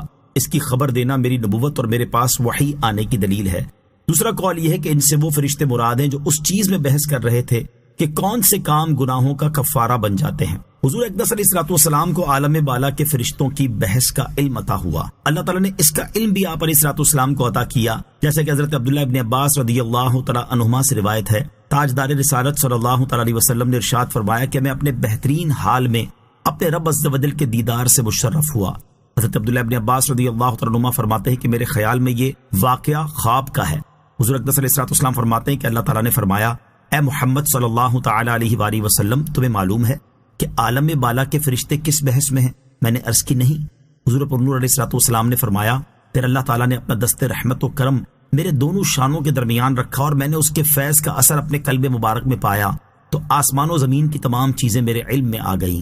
پھر اللہ تعالیٰ نے فرمایا، اے محمد صلی اللہ تعالی علیہ وآلہ وسلم، کیا تم جانتے ہو کہ عالم بالا کے فرشتے کس چیز کے بارے میں بحث کر رہے ہیں؟ میں نے عرض کی، ہاں اے رب عز و جل، میں جانتا ہوں، وہ کفارات میں بحث کر رہے ہیں، اور کفارات یہ ہیں: نمازوں کے بعد مسجد میں ٹھہرنا، پیدل جماعتوں کے لیے جانا، جس وقت سردی وغیرہ کے باعث پانی کا استعمال ناگوار ہو اس وقت اچھی طرح وضو کرنا۔ جس نے یہ کیا اس کی زندگی بھی بہتر، موت بھی بہتر، اور وہ گناہوں سے ایسا پاک صاف نکلے گا جیسا اپنی ولادت کے دن تھا۔ اللہ تعالیٰ نے فرمایا، اے محمد صلی اللہ تعالی علیہ وسلم، نماز کے بعد یہ دعا کیا کرو، اللہم انی اسألک فعل الخیرات وترک المنکرات وحب المساکین وَإِذَا أَرَدْتَ بِعِبَادِكَ فِتْنَةً فَأَقْبِضْنِي إِلَيْكَ غَيْرَ مَفْتُونٍ۔ بعض روایتوں میں یہ ہے کہ سرکار دو عالم علیہ السلام نے فرمایا، مجھ پر ہر چیز روشن ہو گئی اور میں نے پہچان لی، اور ایک روایت میں ہے کہ جو کچھ مشرق و مغرب میں ہے سب میں نے جان لیا۔ علامہ علاء الدین علی بن محمد بن ابراہیم بغدادی رحمت اللہ تعالی علیہ، جو کہ خازن کے نام سے معروف ہیں، اپنی تفسیر میں دونوں شانوں کے درمیان ہاتھ رکھنے اور ٹھنڈک محسوس ہونے کا معنی یہ بیان فرماتے ہیں کہ اللہ تعالیٰ نے حضور اکرم علیہ السلام کا سینہ مبارک کھول دیا اور قلب شریف کو منور کر دیا، اور جن چیزوں کو کوئی نہ جانتا ہو ان سب کی معرفت آپ کو عطا کر دی، حتیٰ کہ آپ نے نعمت و معرفت کی ٹھنڈک اپنے قلب مبارک میں پائی، اور جب قلب شریف منور ہو گیا اور سینہ پاک کھل گیا تو جو کچھ آسمانوں اور زمینوں میں ہے وہ اللہ تعالیٰ کے بتانے سے جان لیا۔ یوحا الی الا انما انا نذیر مبین۔ ترجمہ، مجھے تو یہی وحی ہوتی ہے کہ میں تو کھلا ڈر سنانے والا ہی ہوں۔ یوحا الی، مجھے تو یہی وحی ہوتی ہے۔ اس آیت کا ایک معنی یہ ہے کہ میری طرف جو غیبی امور کی وحی کی جاتی ہے، جن میں عالم بالا کی خبریں بھی شامل ہیں، وہ اس لیے ہے تاکہ میں اللہ تعالیٰ کی طرف سے لوگوں کو کھلا ڈر سناؤں۔ دوسرا معنی یہ ہے کہ مجھے صرف اس چیز کا حکم دیا گیا ہے کہ میں عذاب الہی کا کھلا ڈر سنا دوں اور خدا کا پیغام پہنچا دوں، اس کے علاوہ اور کسی چیز کا مجھے حکم نہیں دیا گیا۔ اذ قال ربك للملائكة انی خالق بشرا من طین فَإِذَا سَوَّيْتُهُ وَنَفَخْتُ فِيهِ مِنْ رُوحِي فَقَعُوا لَهُ سَاجِدِينَ فَسَجَدَ الْمَلَائِكَةُ كُلُّهُمْ أَجْمَعُونَ إِلَّا إِبْلِيسَ استكبر وكان من الكافرين قال يا إبليس ما منعك أن تسجد لما خلقت بيدي أستكبرت أم كنت من العالين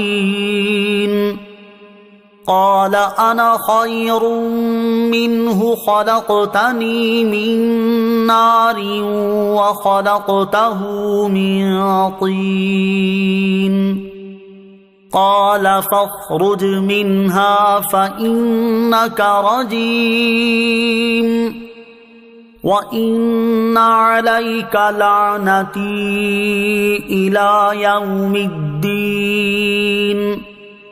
ترجمہ: جب تمہارے رب نے فرشتوں سے فرمایا کہ میں مٹی سے انسان بنانے والا ہوں، پھر جب میں اسے ٹھیک بنا لوں اور اس میں اپنی خاص روح پھونکوں تو تم اس کے لیے سجدے میں پڑ جانا۔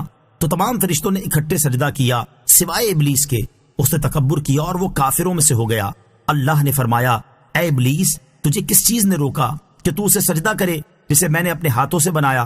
کیا تو نے تکبر کیا ہے یا تو تھا ہی متکبروں میں سے؟ اس نے کہا: میں اس سے بہتر ہوں، تو نے مجھے آگ سے بنایا اور اسے مٹی سے پیدا کیا۔ اللہ نے فرمایا: تو جنت سے نکل جا کہ بے شک تو دھتکارا ہوا ہے اور بے شک قیامت تک تجھ پر میری لعنت ہے۔ اذ قال ربک للملائکہ، جب تمہارے رب نے فرشتوں سے فرمایا۔ کفار مکہ چونکہ حسد اور تکبر کی بنا پر سید المرسلین صلی اللہ تعالی علیہ وسلم سے جھگڑتے تھے، اس لیے یہاں ایک بار پھر اللہ تعالیٰ نے حضرت آدم علیہ السلام کی تخلیق اور ابلیس کے سجدہ نہ کرنے کا واقعہ بیان فرمایا تاکہ اسے سن کر وہ عبرت حاصل کریں اور اپنے حسد و تکبر سے باز آ جائیں۔ یہ واقعہ تفصیل کے ساتھ سورہ بقرہ کے 4 رکوع میں بیان ہو چکا ہے، اور اس کے علاوہ سورہ آراف، سورہ حجر، سورہ بنی اسرائیل اور سورہ کہف میں بھی بیان ہو چکا ہے۔ اس آیت اور اس کے بعد والی 7 آیات میں بیان کیے گئے واقعے کا خلاصہ یہ ہے کہ اللہ تعالیٰ نے فرشتوں سے فرمایا کہ میں مٹی سے حضرت آدم علیہ السلام کو پیدا کروں گا، پھر جب میں اس کی پیدائش مکمل کر دوں اور اس میں اپنی خاص روح پھونک کر اسے زندگی عطا کر دوں تو تم اس کے لیے سجدے میں چلے جانا۔ جب حضرت آدم علیہ السلام کی تخلیق کے مراحل مکمل ہوئے تو اللہ تعالیٰ کے حکم سے تمام فرشتوں نے اکٹھے سجدہ کیا، لیکن ابلیس نے سجدہ نہ کیا، اس نے تکبر کیا اور وہ اللہ تعالیٰ کے علم میں کافروں میں سے ہی تھا۔ اللہ تعالیٰ نے فرمایا: اے ابلیس، تجھے اس آدم علیہ السلام کو سجدہ کرنے سے کس چیز نے روکا جسے میں نے اپنے ہاتھوں سے بنایا؟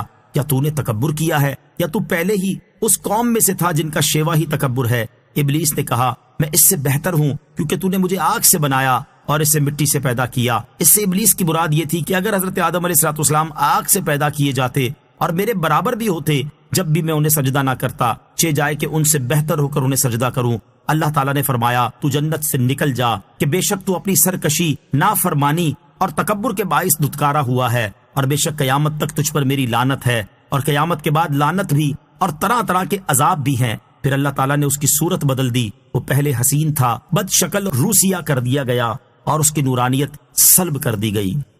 قال رب فأنظرني إلى يوم يبعثون قال فإنك من المنظرين إلى يوم الوقت المعلوم۔ ترجمہ: اس نے کہا: اے میرے رب، اگر ایسا ہی ہے تو مجھے لوگوں کے اٹھائے جانے کے دن تک مہلت دے۔ اللہ نے فرمایا: پس بے شک تو مہلت والوں میں سے ہے، معین وقت کے دن تک۔ قال ربی، اس نے کہا: اے میرے رب۔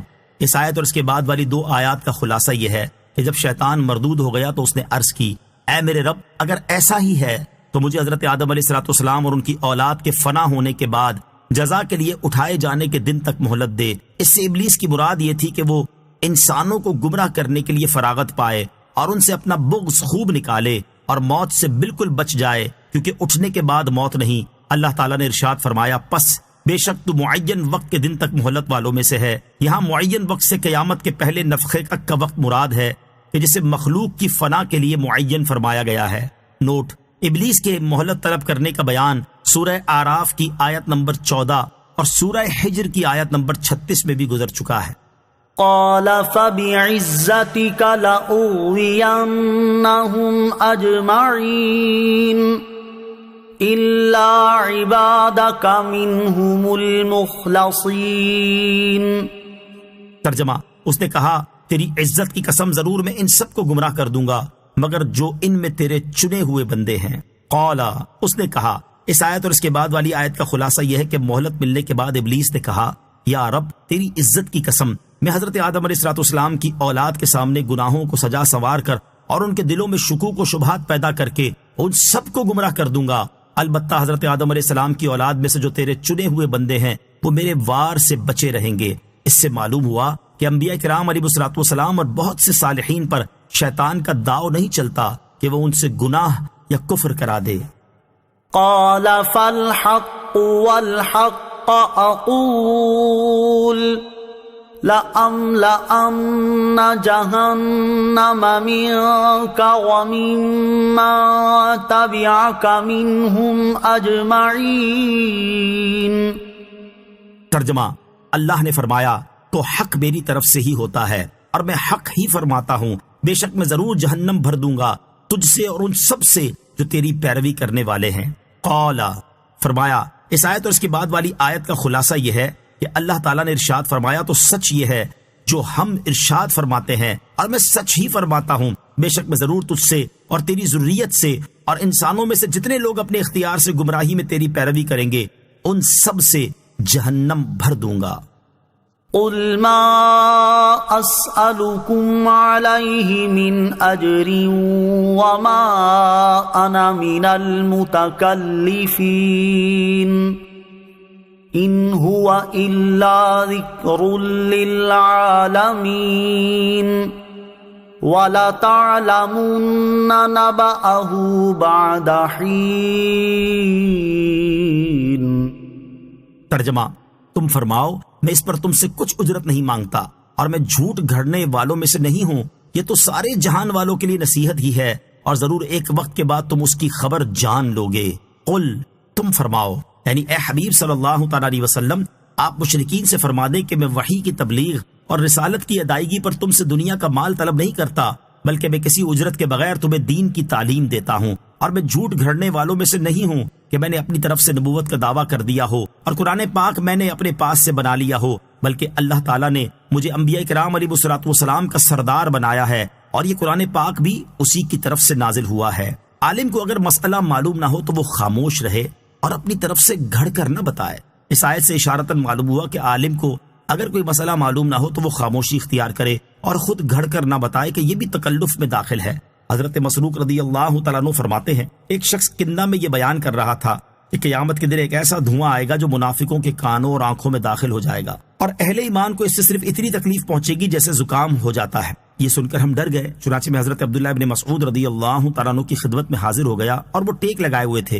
جب میں نے واقعہ بیان کیا تو وہ غضبناک ہوئے، پھر سیدھے بیٹھ گئے اور فرمایا، جو کسی بات کو جانتا ہو تو کہے، اور جو نہ جانتا ہو تو اسے کہنا چاہیے کہ اللہ تعالیٰ خوب جانتا ہے، کیونکہ یہ بھی علم ہی سے ہے کہ جس بات کو نہ جانے تو کہہ دے کہ میں نہیں جانتا، کیونکہ اللہ تعالیٰ نے نبی کریم علیہ الصلوۃ والسلام سے فرمایا، قل ما اسألکم علیہ من اجر وما انا من المتکلفین۔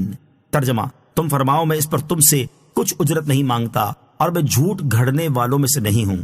حضرت ابو موسیٰ اشعری رضی اللہ تعالیٰ عنہ نے اپنے خطبے میں فرمایا، جو آدمی کسی چیز کا علم رکھتا ہو تو اسے چاہیے کہ وہ لوگوں کو سکھائے اور وہ بات کہنے سے بچے جس کا علم نہ رکھتا ہو، ورنہ وہ دین سے نکل جائے گا اور تکلف کرنے والوں میں سے ہوگا۔